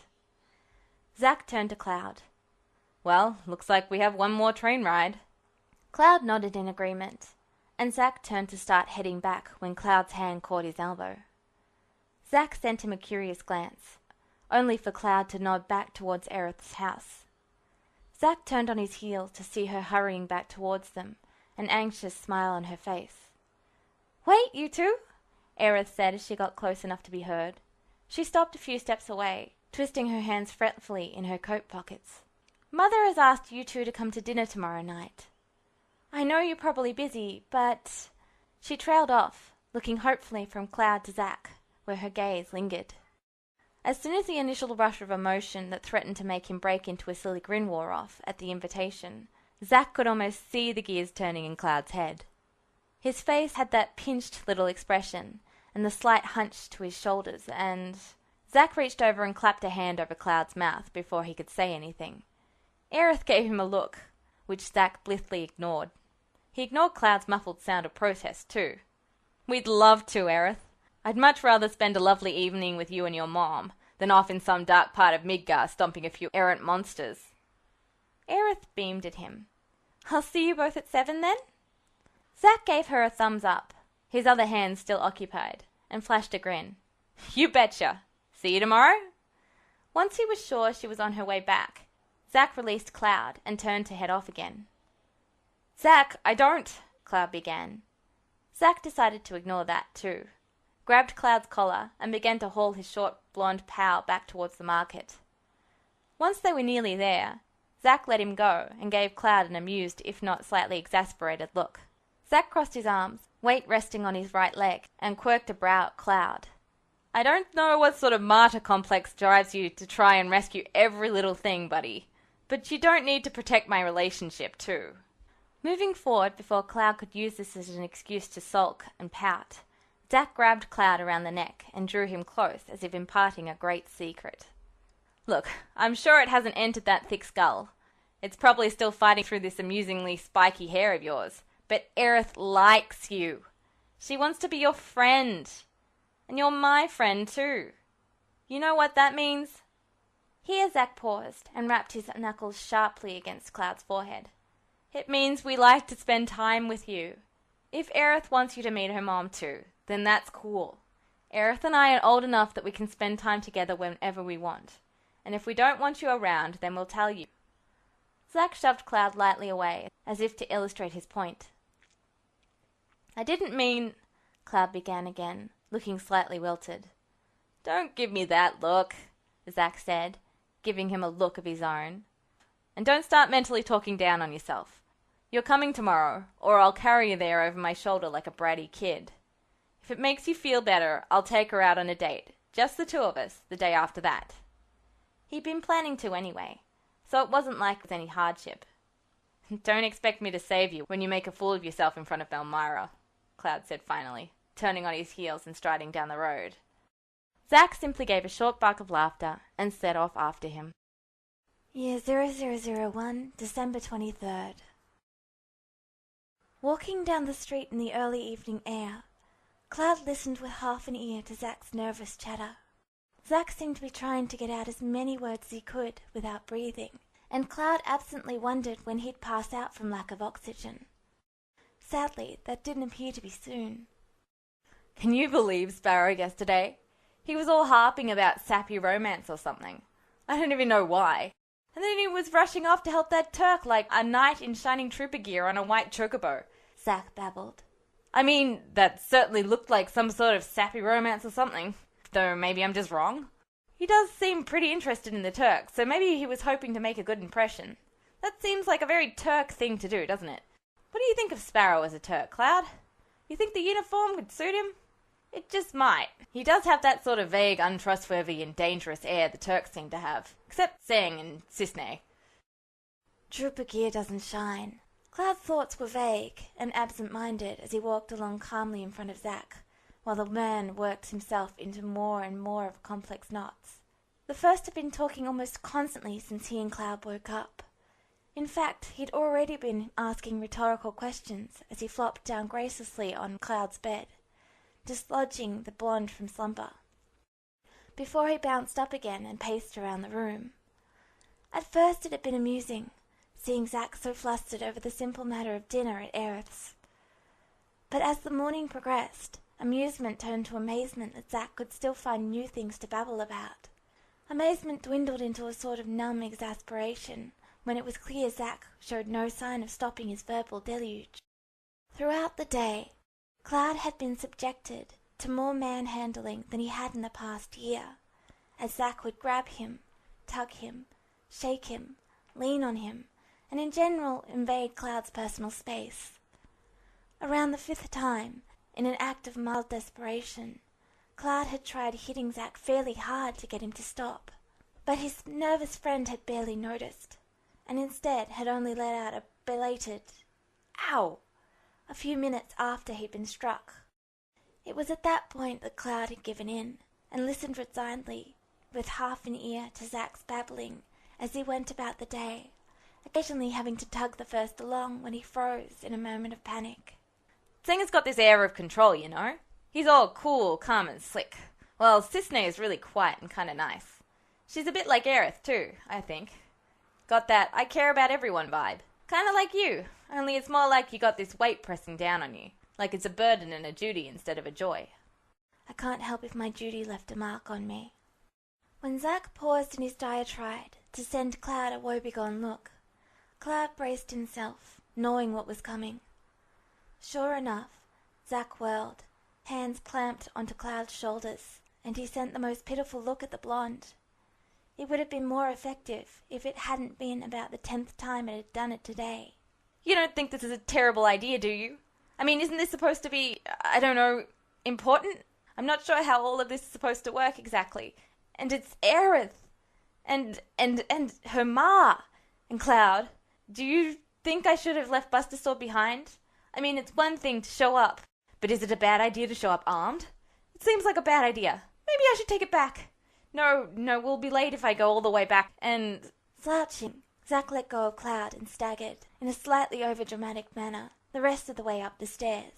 At the top, Zack slumped against the railing and let his head fall to rest on his forearms. Do you have some Phoenix Downs with you, Cloud? He asked, mournful voice muffled. We might need 'em. Cloud merely began walking again, and grabbed the back of Zack's shirt as he passed him, so he could haul his friend from his pose of absolute woe.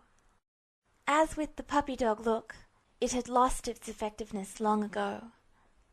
Zack's melodrama aside, Cloud felt a pang of apprehension himself, if only because he wasn't sure how to act in front of Elmira. With Aerith, it was easy to fall into a comfortable companionship, and Zack was simply too friendly for his own good, but other people were still a frightening unknown for Cloud. Zack regained his feet after a few steps, and began walking under his own power again.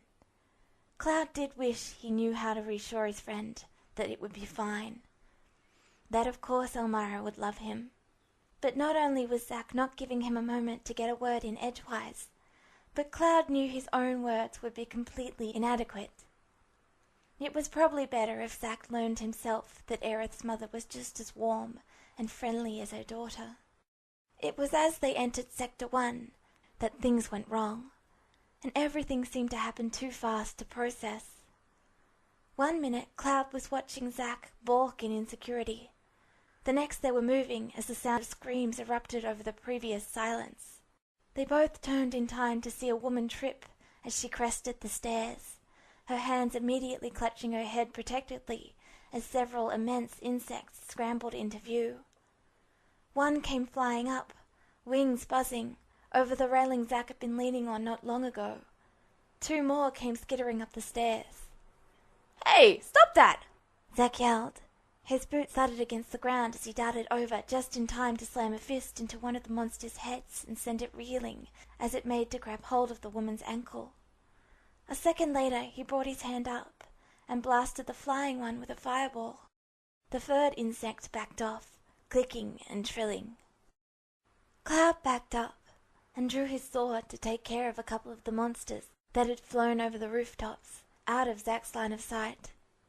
A sidestep to avoid a hastily spat web, and with a few quick swings, the invading monsters were taken care of.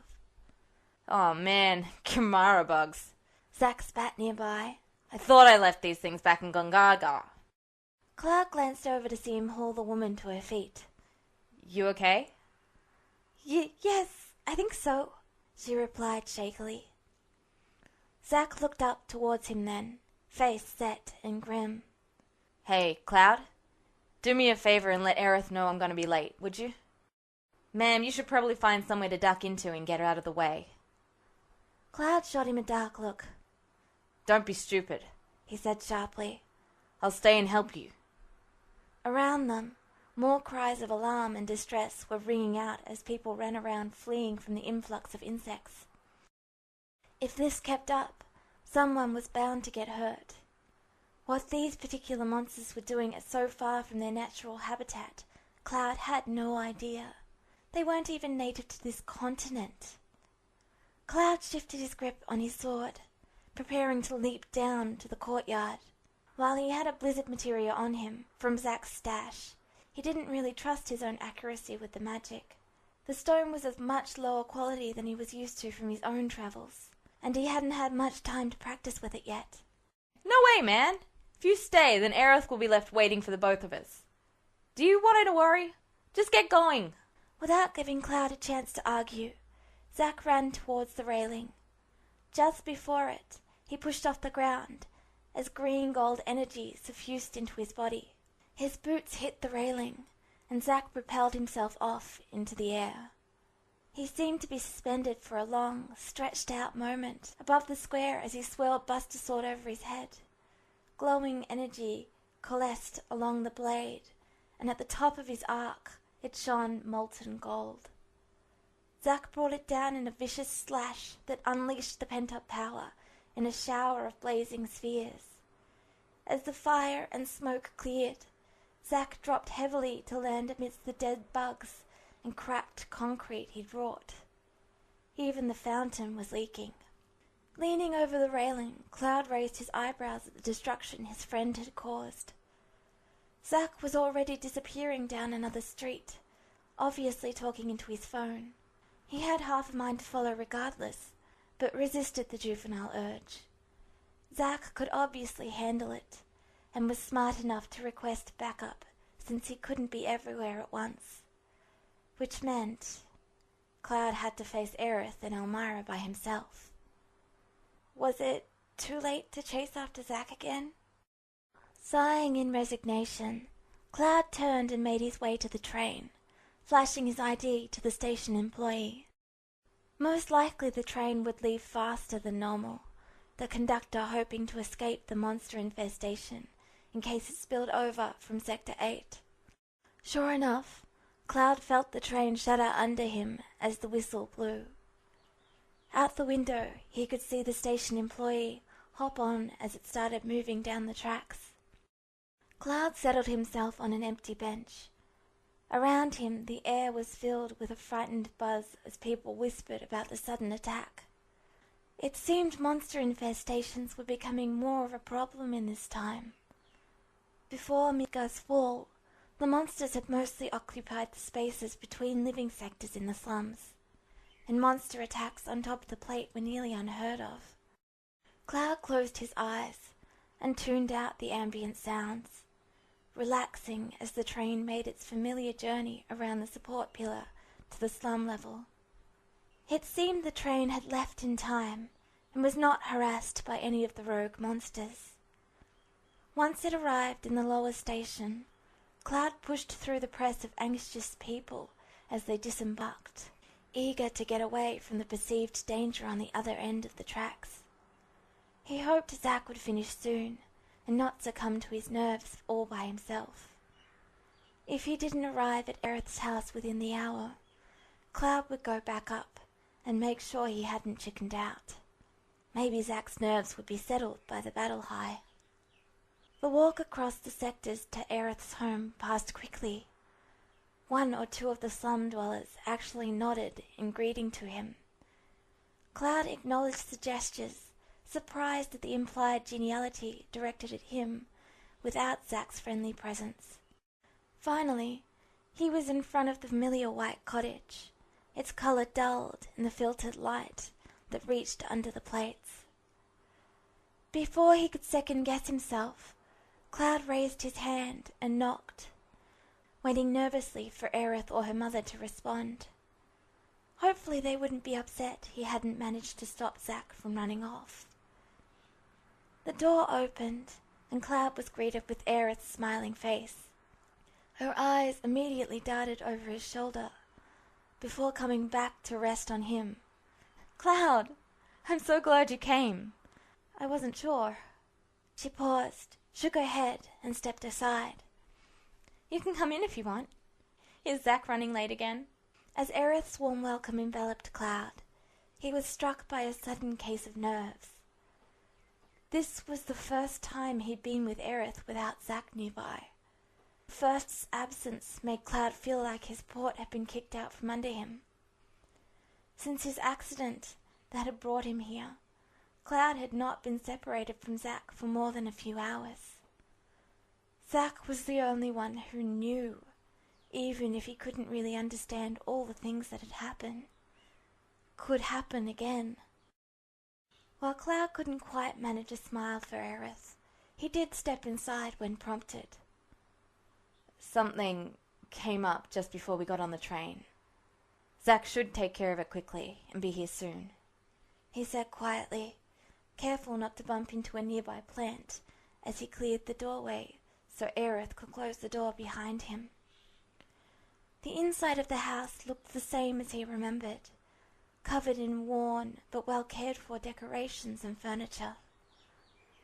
On a small table, a single photograph stood showing a much younger, smiling Aerith with an armful of flowers. Cloud stared at it, taken in by how happy Aerith looked in it. He wondered, guiltily, if the Elmira of his time looked at her copy of it with regret. "He wanted me to come ahead," Cloud said, tearing his attention back to Aerith. "So you wouldn't worry." Aerith stared silently at her hand resting on the doorknob for several seconds before looking up at Cloud. "Zack's good at thinking of other people," she agreed quietly, "but not so good at looking after himself." She moved over to stand beside him, her hands behind her back, and leaned forward slightly. "But at least you're here to keep us company, and I'm glad that I get to talk to you alone for a moment. We haven't really had a chance to talk." She paused and turned away from him. When she spoke again, she picked her words carefully. "Cloud, Zack's been acting very strangely lately, don't you think? Almost as if he's rushing towards something he isn't sure of. And you do too, I think, but I'm not going to ask what's going on." She turned to face him and smiled. "Just promise me that if you ever need help, you'll come to me, all right? I'll help if I can. Promise." Of course Aerith would notice something was wrong. Cloud should have expected her to question him sooner. But perhaps like Zack, Aerith didn't want to worry the first unduly. Cloud's promise to Zack weighed heavily on his mind, though he didn't want to drag Aerith into this messed up life. Not yet. She needed to be happy. He needed her to be happy.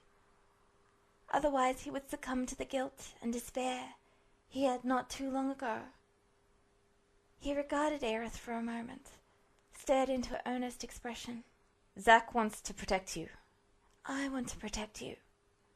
"But—" Cloud paused, unsure how to express the deep feeling of comfort that Aerith instilled in him. Her death had hurt so much, yet her presence had never truly left Cloud. Always she would appear, trying in her gentle way to pull him out of his despair, never pushing or accusing him of not being good enough. Her hand was always outstretched to help him to his feet when he stumbled. "You help just by being here," he said finally, helpless in his inability to find the words. "I know," she said simply. "But you and Zack can't always be around. That's why he brought me the staff, and is helping me learn to use it. I'll be able to protect myself, and others in turn, just like Zack protects me, and even you." She stepped closer to Cloud and reached out lightly to touch his arm. "That's sweet of you," she told him lightly, "and I'm glad. Just don't forget what I said. If you need help, come calling, and I'll help any way I can. I want to help. Until then I'll be here, being me, for both of you. So you'd best come visit me often. Aerith? Elmira's voice called, drifting in from the other room. Cloud's gaze drifted over to the door, both relieved and disappointed at the interruption. Are your friends here? Don't dawdle. Come in and introduce us. I can't leave the food just yet. Aerith laughed and turned a sparkling grin on Cloud. Sorry, Mom. We were just talking. She took a hold of Cloud's hand and led him through to the kitchen. Mom, this is Cloud. Zach's going to be a little late. Apparently there was a problem. Hello, Mrs. Gainsborough. Cloud greeted the woman.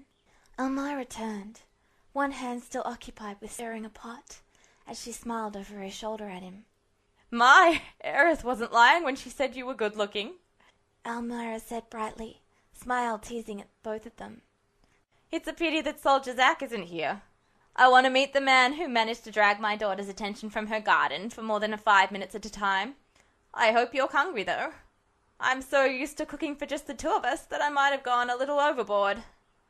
She cast a rueful look at her overflowing stove, where all burners were occupied with some saucepan or another. Mako affects the metabolism, so I'm sure the amount will be fine, Cloud said uncomfortably, wishing now that he had decided to follow Zach after all.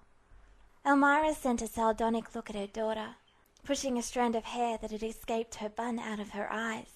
And you weren't lying about that either, were you, dear? Oh, don't worry about it. Cloud, is it? Elmira said, turning back to her cooking. I was just teasing. I think, yes, that should do. We can just set these on warm and wait for Soldier Zach to arrive. It's probably for the best, Aerith said solemnly, in response. Zach's loud enough for the both of them, I think. You know, you don't have to call him that. I doubt Zach would mind if you called him by name. I just want to be polite, Elmira said.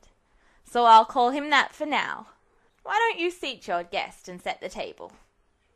Shaking her head in fond amusement, Aerith gathered up a stack of plates and bid Cloud to follow her. So, Cloud, why don't you tell me what you and Zach have been up to recently? The next hour or so passed quickly, as Cloud chatted with Aerith and Elmira. Chat was perhaps the wrong word, as Cloud didn't do all that much talking. But Aerith had the same talent as Zach in knowing when to urge him on or when to leave things be. Elmira was so much more energetic than Cloud expected, remembering the tired, sad woman he'd met all those years ago. Between the two, they kept Cloud too distracted to remember his own worries, though he caught Aerith sending the door a worried look once or twice. I was surprised when Aerith told me she was going up to the plate, Elmira said, taking a sip from her tea. This child has such strange ideas sometimes. I just don't know what to do with her. Mother, Aerith protested, shaking her head slightly. Oh, don't fuss, dear. I'm just glad you found such reliable friends to take care of you. The woman replied, patting Aerith's hand with her own and sending Cloud a grateful smile. I'm sure you'll take her beyond Midgar's walls one day, she added, nodding at Cloud. Aerith needs to learn what a wonderful world it is out there. I'm perfectly happy with my garden here, Aerith said lightly, making a small tisking sound. But it would be amazing to see just how much is out there. She would see the world, Cloud knew, even if everything else changed, and he would ensure that it did. Aerith was too full of life to squander it in Midgar's slums. Zach would help, and indeed would probably be the first to bring her into the open sunlight. A knock interrupted further conversation, and Aerith leapt to her feet with an excited smile. Cloud's gaze followed her as she hurried to the other room, before drifting back to Elmira. The woman had stood up herself, giving her hair a nervous pat. She sent Cloud a sheepish smile. I suppose I shouldn't be so worried. Aerith has been so happy recently, thanks to Soldier Zach, she said quietly. Cloud tilted his head slightly as he regarded her, wondering if it was his place to reassure Elmira that she had nothing to worry about with Zach. There probably wasn't a friendlier person alive, at least not within Midgar's borders. Zack is a good man, Cloud said, staring at his hands as he rubbed them together absently. He makes Aerith smile. There was really nothing else that needed to be added. He glanced up through his bangs, catching Elmira's gentle smile at his response. As do you, she said warmly, coming around the table to lay a hand on his shoulder. Cloud could hear Aerith's surprised laughter from the other room, followed by her asking, "What are you doing?" Zack's voice answered her, sounding sheepish. "Trying to keep from tracking bug slime all over your floor. Watch out, see? That way, no bug guts." Cloud blinked, lowering his eyes to his hands. He could only imagine what sort of mess Zack had managed to make of himself. "A little bug slime isn't going to do any damage," Aerith said. "I track dirt and mud in all the time, but it's sweet of you to think about it." "I wouldn't call that a little bug slime," Zack groaned. "I was practically sliding in it." "Is that?" "Bit of bug, yep.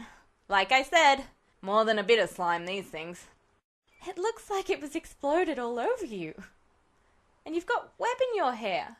Come on, we're in here." Cloud gave the doorway a sardonic look, which quickly changed to amusement when Zack walked in. He hadn't been going to say anything, but upon seeing the slime-covered soldier, he did have the urge to rub it in Zack's face. Cloud refrained, if only to allow his friend to meet Elmira in peace. "I got cornered by a big mob of them. They were trying to wrap me up like a cocoon. Don't give me that look, Cloud," Zack said, picking at a bit of webbing in his hair. After a second, he gave Elmira an abashed smile. "You must be Aerith's mom." Elmira's lips gave a suspicious twitch. "Yes, I'm Elmira Gainsborough. And you must be that young soldier Zack I've heard about. Just call me Zack, ma'am. It's a pleasure to meet you." Zack said. "Sorry I'm late. There was a small monster outbreak on the plate." "It's all right. I know how you military types see your duty."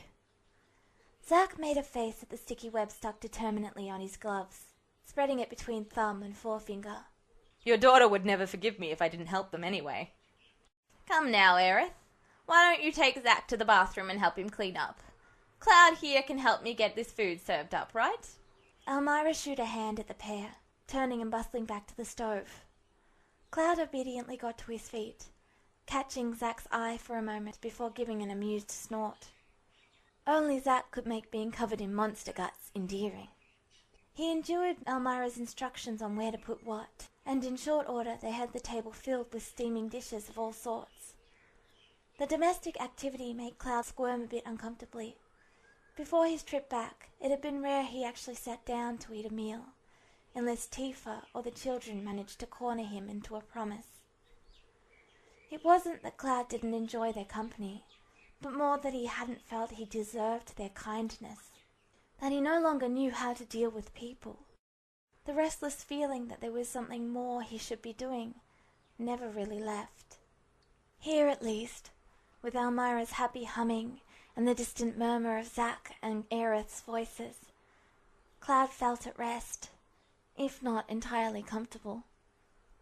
For a moment he wished that Tifa, Marlene and Denzel were there as well, and the regret startled him in its intensity. Cloud hadn't let himself think overly long on the people he'd left behind, if only because he wanted to use this chance to make their futures happier. But he did miss Tifa's cheerful voice, Marlene's sweet smiles, and Denzel's quiet presence. They had been his family, even if it had been rather dysfunctional. Zack backed into the room, his harness and shoulder armor slung over one shoulder. "It might have got worse than it was, but a Turk friend of mine showed up." Zack glanced over his shoulder at Cloud and nodded to him.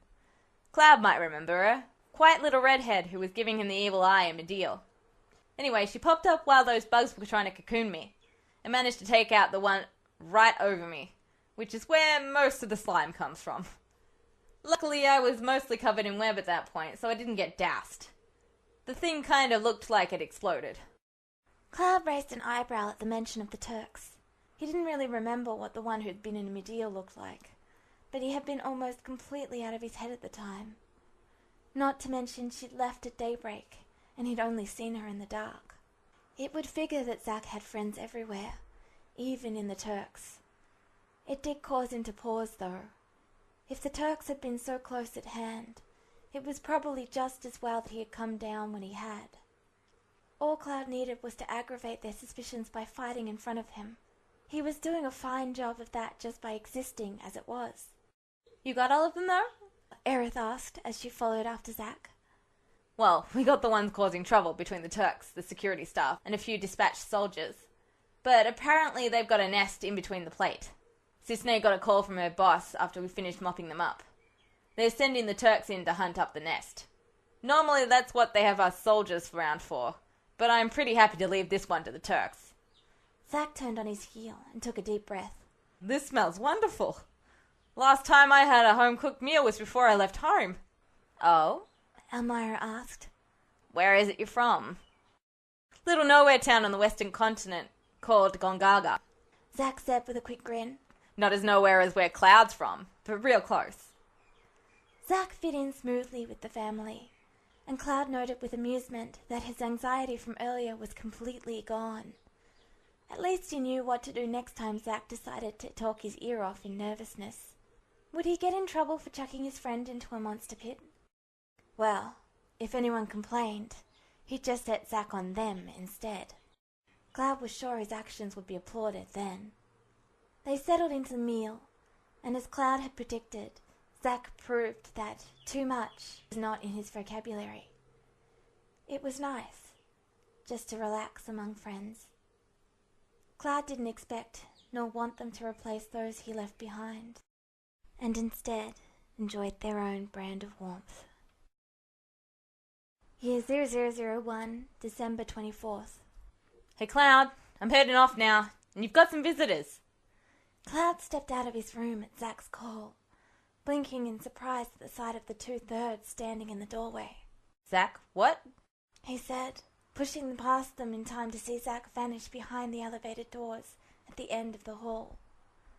A hand on his shoulder hauled him unceremoniously back into the apartment, and Cloud found himself confronted by the twin walls of Gibbs and Edge. All right, Blondie, Edge said as he grinned down at Cloud. Get your panties on tight, 'cause you're hanging out with us today. There's a sentiment to fill you with dread. Gibbs muttered, shoving Cloud forward a few steps in an attempt to get him moving. Not to mention how hard it is to find women's underwear in the army. Wanna bet Fair's got a stash of them somewhere? Edge leered, peering around the room as if he expected to see a pile in the corner. He seems like enough of a flirt. I'd be more worried if he had a stash of Cloud's underwear, with how much he was hitting on the little guy. Gibbs said seriously, and the 2/3 dissolved into laughter. Cloud stared warily at the pair, completely nonplussed at the sudden invasion of what was supposed to have been a quiet day for him. The teasing seemingly done with for the moment, both soldiers were looking at him expectantly, Edge making a shooing motion with one hand. Get your boots on! I want a rematch for the other day. The third growled. It was gutsy of you to stick us with the bill. Like hell! Gibbs countered. You can drink yourself into a stupor on your own time. I want to see Cloud in action. The training room should be free on a day like this. Is training all you think about? It's a day off, Gibbs. Came the plaintive complaint. Edge turned back to Cloud, who had yet to move from his spot where he was staring blankly at the two. You don't want to be stuck in Shinra all day, right, kid? I'm not a kid. Edge cut him off, waving his hand again dismissively.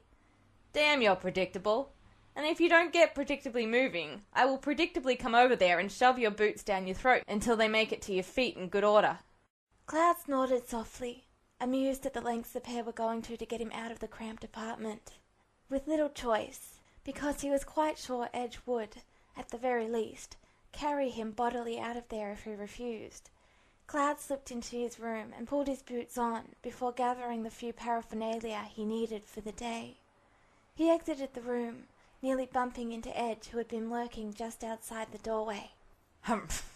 Wanted to make sure you weren't going to lock yourself in there or something equally pissy. The third grumbled, jerking his head for Cloud to lead the way. With only a little reluctance on Cloud's part, the trio exited the apartment complex, heading for the gate that led out of the soldier compound. There was some sort of commotion going on there, and Cloud had to wonder at his luck as he recognized the trio harassing the gate guard. Come on! I'm telling you, I know this guy! Jack could be heard whining. Sparrow and a reluctant-looking Connolly stood behind him.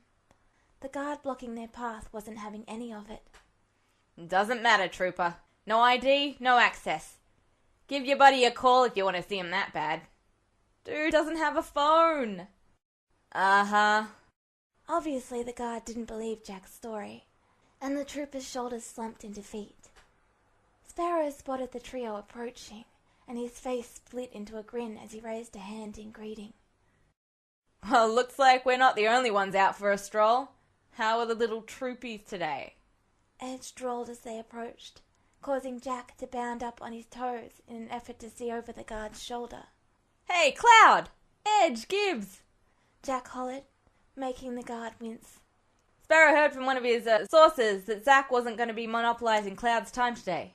We were hoping to get to hang out with him, you know?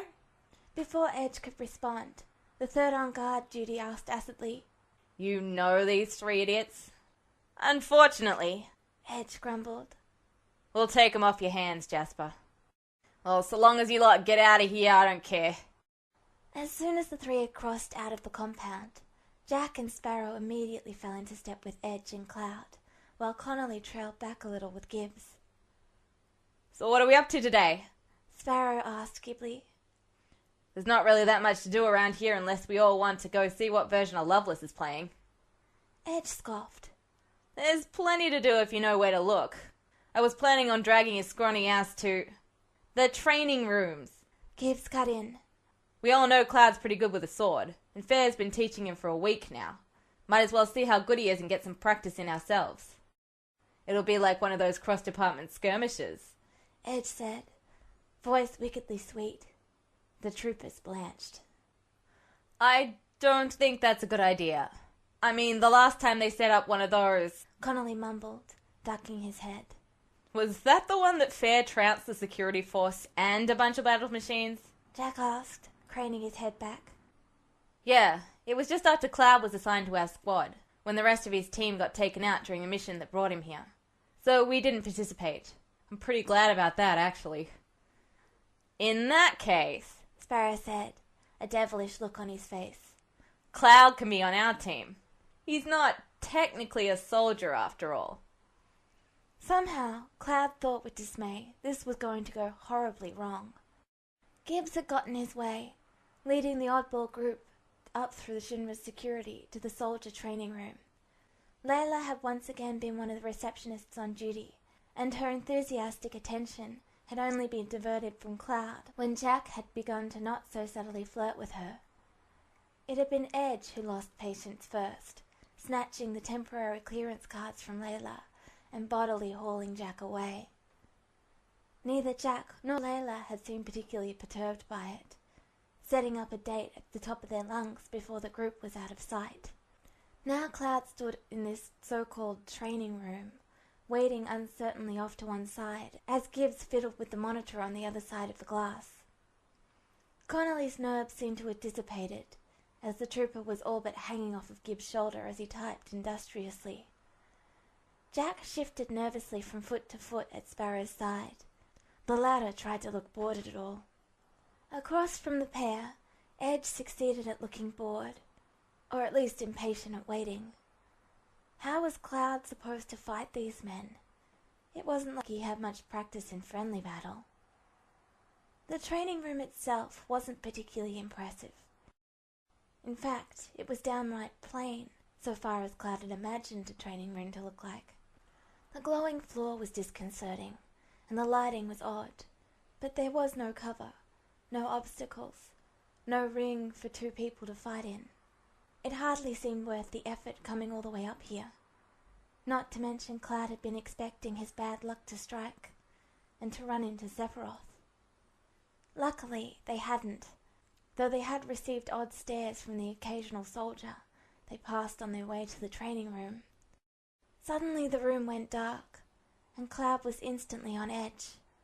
Before he could do more than bring his hand up to his sword hilt, wondering if there'd been some sort of power outage, the room lit up again.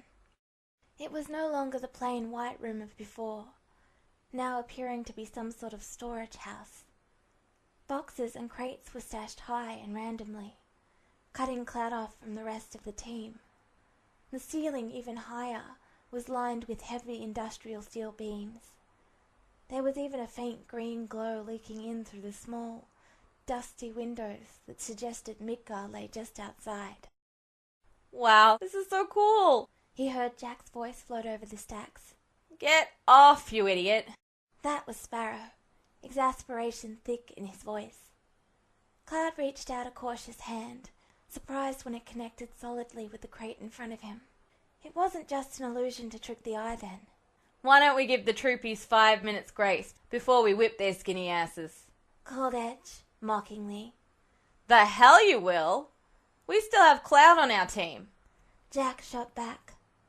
Cloud let out a sigh of amusement, hopping tentatively up on the stack of crates. It held, so he continued up and over to where Jack and Sparrow were still standing. Connolly turned the corner just as Cloud dropped down.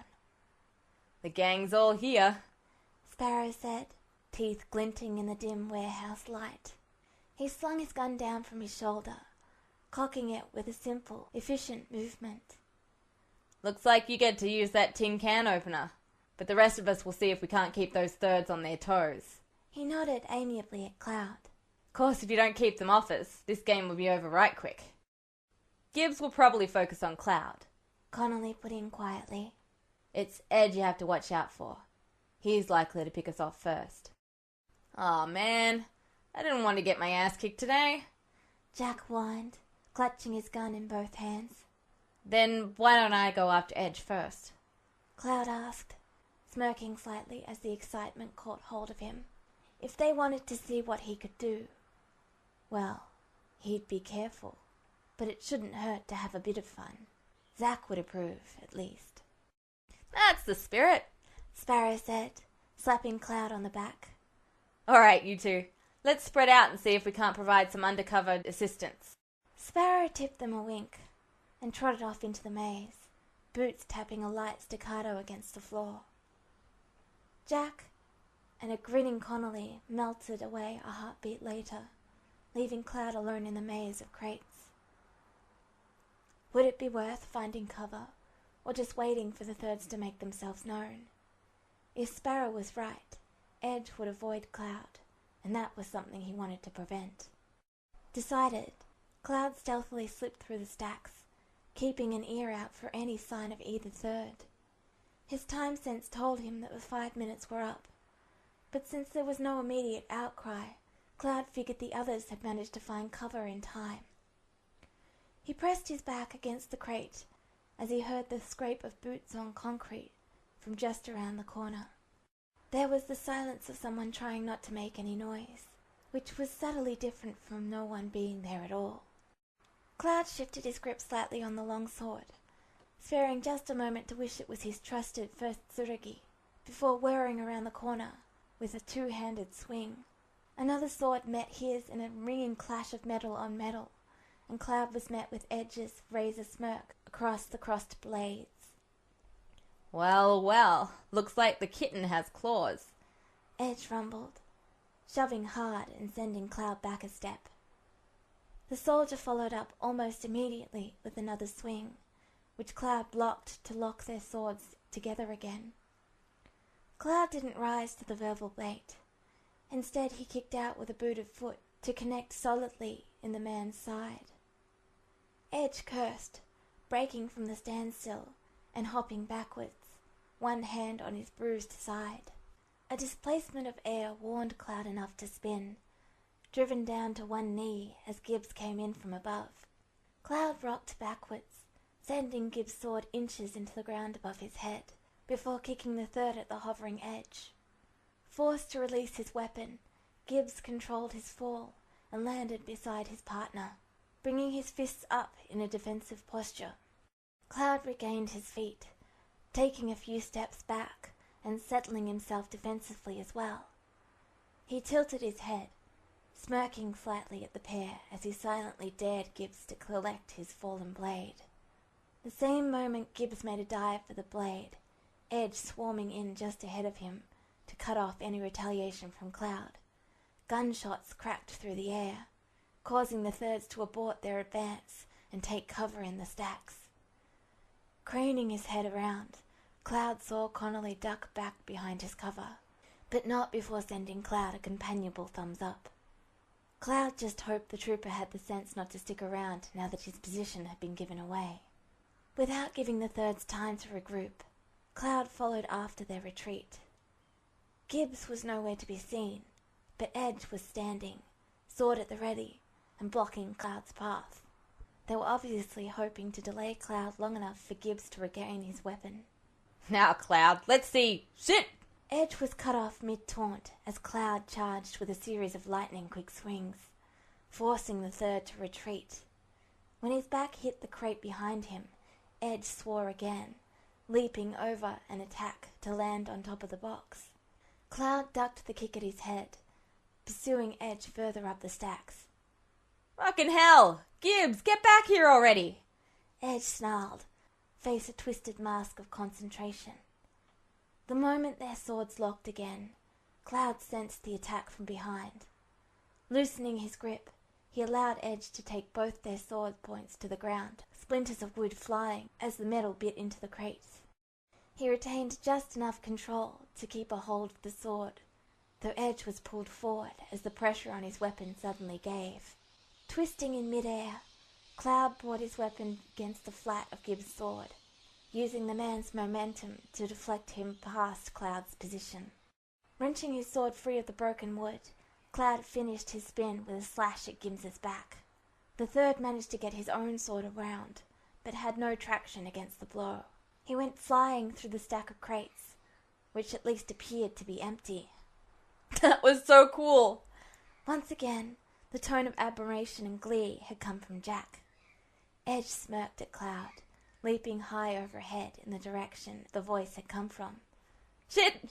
Came the muffled yelp, the sound of the trooper scrambling down the crates, audible, even from a distance. Cloud made to follow, but had to make an awkward leap as Gibbs came bursting back through the ruin of crates. By the time Cloud managed to free himself from Gibbs' attack, the yells and curses of the other troopers had been going on for a while, amidst the sound of gunfire. Pausing for a moment under the cover of a pair of crates, Cloud waited patiently for Gibbs to pass by, still searching for him. Once he was sure the coast was clear, Cloud slipped out of his hiding spot, making his way on ground level for the sounds of fighting. Later, Cloud couldn't pinpoint what it had been that had tipped him off. There was none of the usual pull, no sense of the overpowering aura. Just 1 second, Cloud had been creeping along the wall of crates. The next, he was flying through them, having barely blocked a swing from the familiar shape of the Masamune. Immediately, the pleasant high spirits twisted into a desperate adrenaline rush as Cloud was buried in a mountain of debris. What was he doing here? Why was he attacking? Hadn't Zack promised? There was no time to think further, to wonder what had gone wrong, if his cover might have been blown, if Sephiroth was just indulging in some sort of experiment, or if he'd just gone insane. Cloud exploded from his involuntary cover and was immediately met by another swing from the deadly blade. For a moment their blades locked, the combatants hovering in midair, and Cloud stared at those cat-like green eyes. What he saw was startling. There was no madness, like he'd feared, but there was also no life. Nothing behind those eyes that were like glass. It seemed impossible, but had something happened to Sephiroth? Some further plot of Hojo's that had gotten out of hand? His distraction cost him, as Sephiroth once again batted him away like an insect. This time Cloud managed to land on the ground, bringing his sword up to catch his nemesis' next attack. The metal groaned in protest, and Cloud hoped the inadequate blade would hold against the more powerful weapon. What the hell, Gibbs? Why did you use that program? Edge's voice broke through the rushing sound that clogged Cloud's ears. Program? That should have meant something, but Cloud was too busy fighting for his life to make sense of it. sidestepping a stab that would have gone straight through his heart. I didn't! Shit! Hang on, Cloud! Cloud ignored the sound of the other's panic, grateful that at least Sephiroth was focusing on him. All he needed was for one of them to be killed, because he wasn't able to stop the madman. Still, there was something wrong with Sephiroth's attacks. They were powerful, but nowhere near what Cloud had been expecting. His attacks were just as sharp, just as cunning, but missing something. Where Cloud expected Sephiroth to push an opening, the man would ignore it for another head-on, but useless attack. Gunshots cracked through the air, one deflecting harmlessly off of Sephiroth's shoulder guard, another grazing the silver-haired man's cheek as he leaned to one side. A black-gloved hand raised to trace a line of blood as Sephiroth focused his gaze across the room to where Connolly and Sparrow were perched, readying their weapons for another round. Connolly's face was a picture of terror, though Sparrow's was tight with controlled concentration. Sephiroth took a single step in their direction before Cloud snapped, attacking in a flurry of movements. He would not let Sephiroth take anyone else from him. The attack did the trick, as once again all of Sephiroth's attention was on Cloud. The smirk was the same, Cloud noted absently, as Sephiroth deflected every swing, but Cloud was driving the general back, Sephiroth somehow unable to keep up with Cloud's moves. Abruptly the room went dark, and Cloud's eyes went wide in panic. It was just for a second, but he knew a second was all Sephiroth needed, that the attack would come from anywhere now. When the lights came back on, there was no sign of Sephiroth, no sign of the crates or the warehouse, just the white room from earlier. Cloud swiveled around wildly, trying to find where Sephiroth had gone, who he'd attack first, who he'd kill. Cloud! Cloud, it's okay! Connolly shouted, hurrying towards Cloud. It was just a hologram. It's not real. Hey, are you okay? The trooper had stopped a few feet away, uncertain if it was safe to approach Cloud, who had yet to lower his sword. Cloud stared unseeingly at Connolly for a moment, senses straining to find Sephiroth, and felt a faint, very faint response. It was too far to be a threat, too far for the man to have disappeared to it so quickly, and Cloud finally was able to comprehend what Connolly had been saying. He's not... Cloud said hoarsely, then brought himself roughly under control. He relaxed, lowering the blade as he tried to blank his expression. His hands shook a little at the unused adrenaline, and Cloud clenched his fists around his sword hilt to hide them. Straightening, he resheathed his sword, managing a glare at Gibbs, even though his stomach was in knots. What was that? He asked quietly, taking in Gibbs' contrite expression. Look, I'm sorry about that, Cloud. I don't know how that program got in there. Gibbs said, running a hand distractedly through his hair. Shit. I mean, that's not supposed to... Cloud, that was awesome! Jack caroled, and Cloud abruptly found himself with 150 pounds of trooper hanging off his neck, slightly deafened in one ear. I mean, we knew you could do it, 'cause you've already did it. But to see you do it again... Ah! The babble cut off as Edge grabbed Jack's scarf, half choking the trooper as he was peeled off of Cloud's side. No! Cloud is my hero! Wait! The absurdity of the moment passed, and Cloud let out a self-deprecating bark of laughter. Every time, every single time, without fail, it was a false alarm of some sort when it came to Sephiroth. Since his arrival, Cloud had been on edge, just waiting for the other shoe to drop, for Sephiroth to break out into madness again. With all these freak encounters happening, was it any wonder Cloud kept reacting as he did? He put a hand to his face, trying to stifle his choked mirth, knowing it was just adrenaline and mental stress taking its toll. Hey, Cloud? Connolly asked hesitantly. Out of the corner of his eye, Cloud could see the trooper send a worried look at his companions.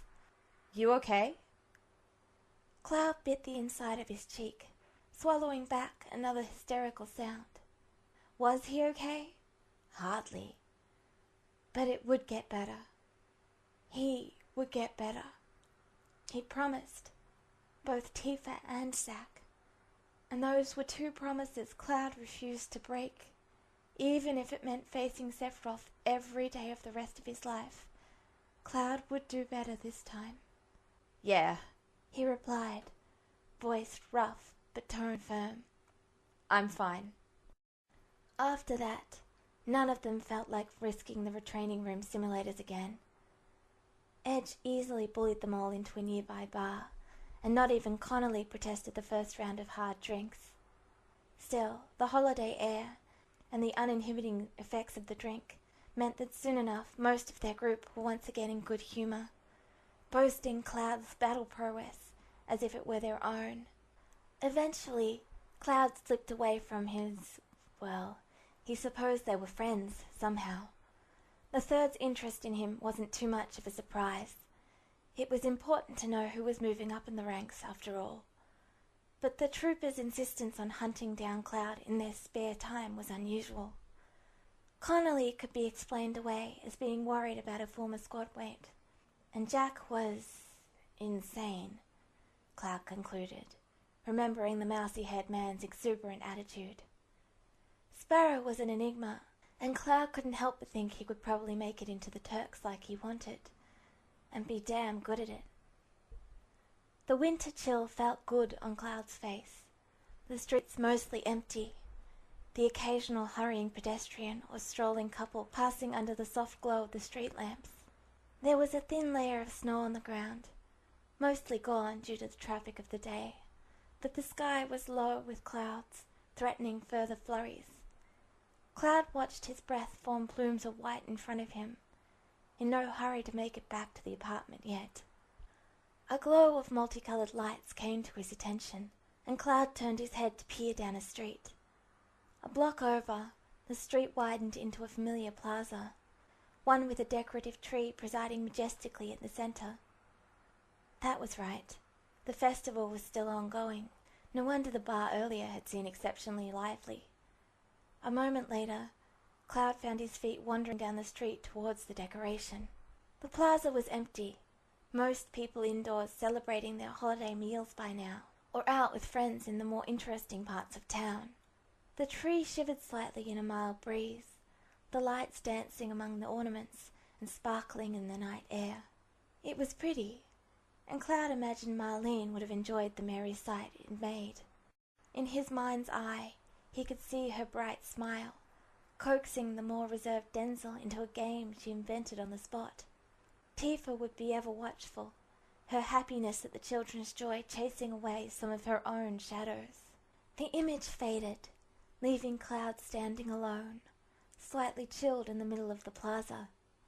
He sighed, breath obscuring his vision for a moment, and walked quietly towards the tree.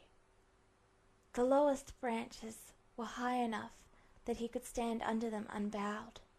He stared blankly up through the branches.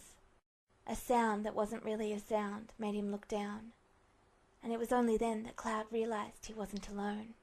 He could only see part of the man's body, but Rude's figure was unmistakable, leaning against the other side of the trunk.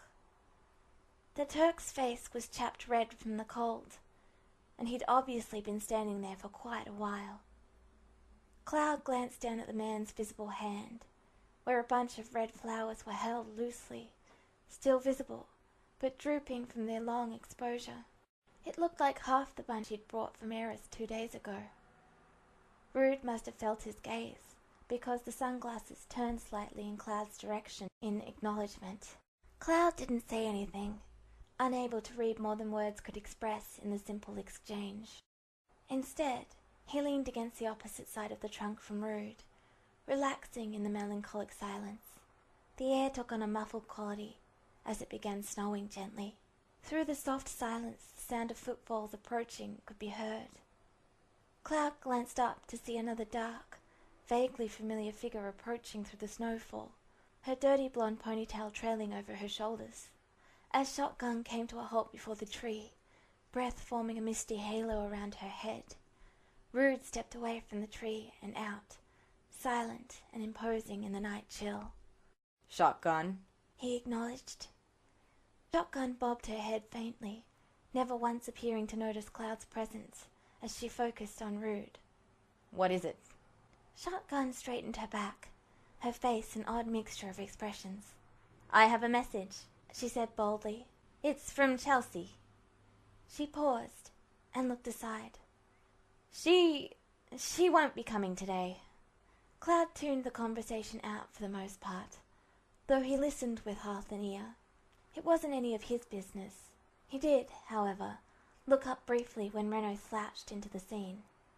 From what he gathered, Rude had been waiting for a woman named Chelsea, and she wasn't coming. Cloud snorted softly. Leave it to those two to make a serious show of romantic entanglements.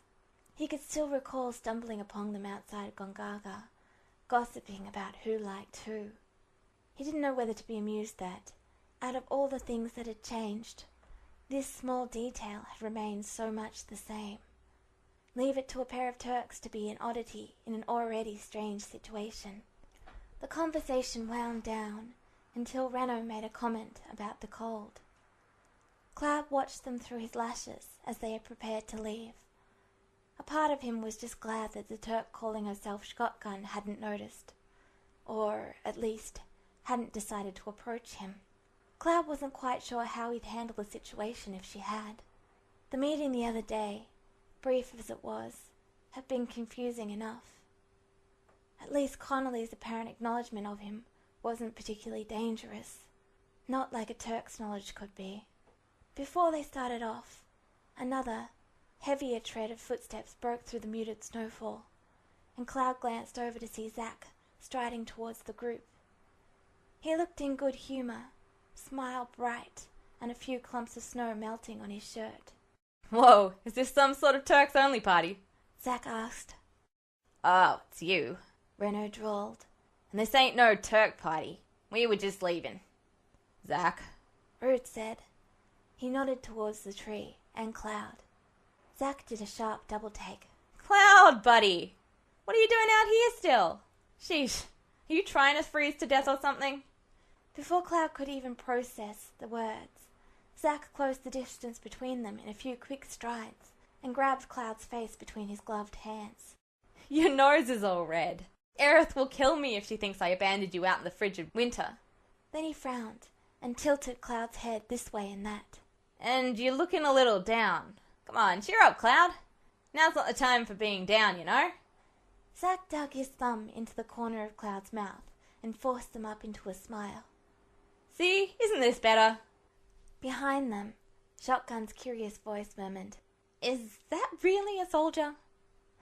"You better believe it," Renault grumbled. "Come on, let's get out of here before Rude freezes to death. I swear he's turning blue." The quiet, almost unnoticeable sound of the Turk's steps faded away as they left. Zack pulled back when Cloud finally came out of his embarrassed stupor to grimace at him and try to shove him away. But Zack paid him no mind. He was too busy looking back over his shoulder at the retreating Turks, expression oddly serious. "Zack?" Cloud asked quietly. Even his voice sounded diluted in the uncanny silence around them.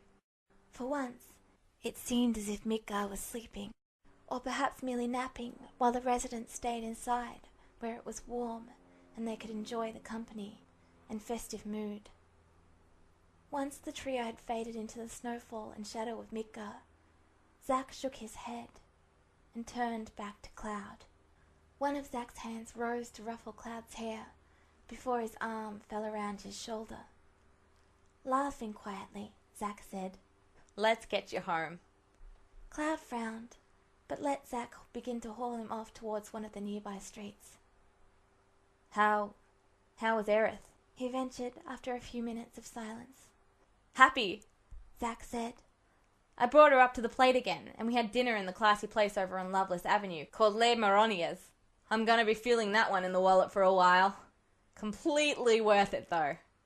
Zack's face relaxed into a fond smile and faraway eyes. Cloud ducked his chin behind his scarf. It was good to see him looking so happy. It was good that both of them seemed to be happy. It's just a shame that she didn't get to see the snow. But that's fine. Maybe next time. Zack turned his grin, full of infectious good cheer, on Cloud again. What about you? How'd your day go? Almost in spite of himself, Cloud found himself imparting the story of the incident in the training room into Zack's listening silence and the quiet of the winter night. Forgotten under the tree, a bouquet of flowers lay against its trunk, the petals slowly curling in the cold.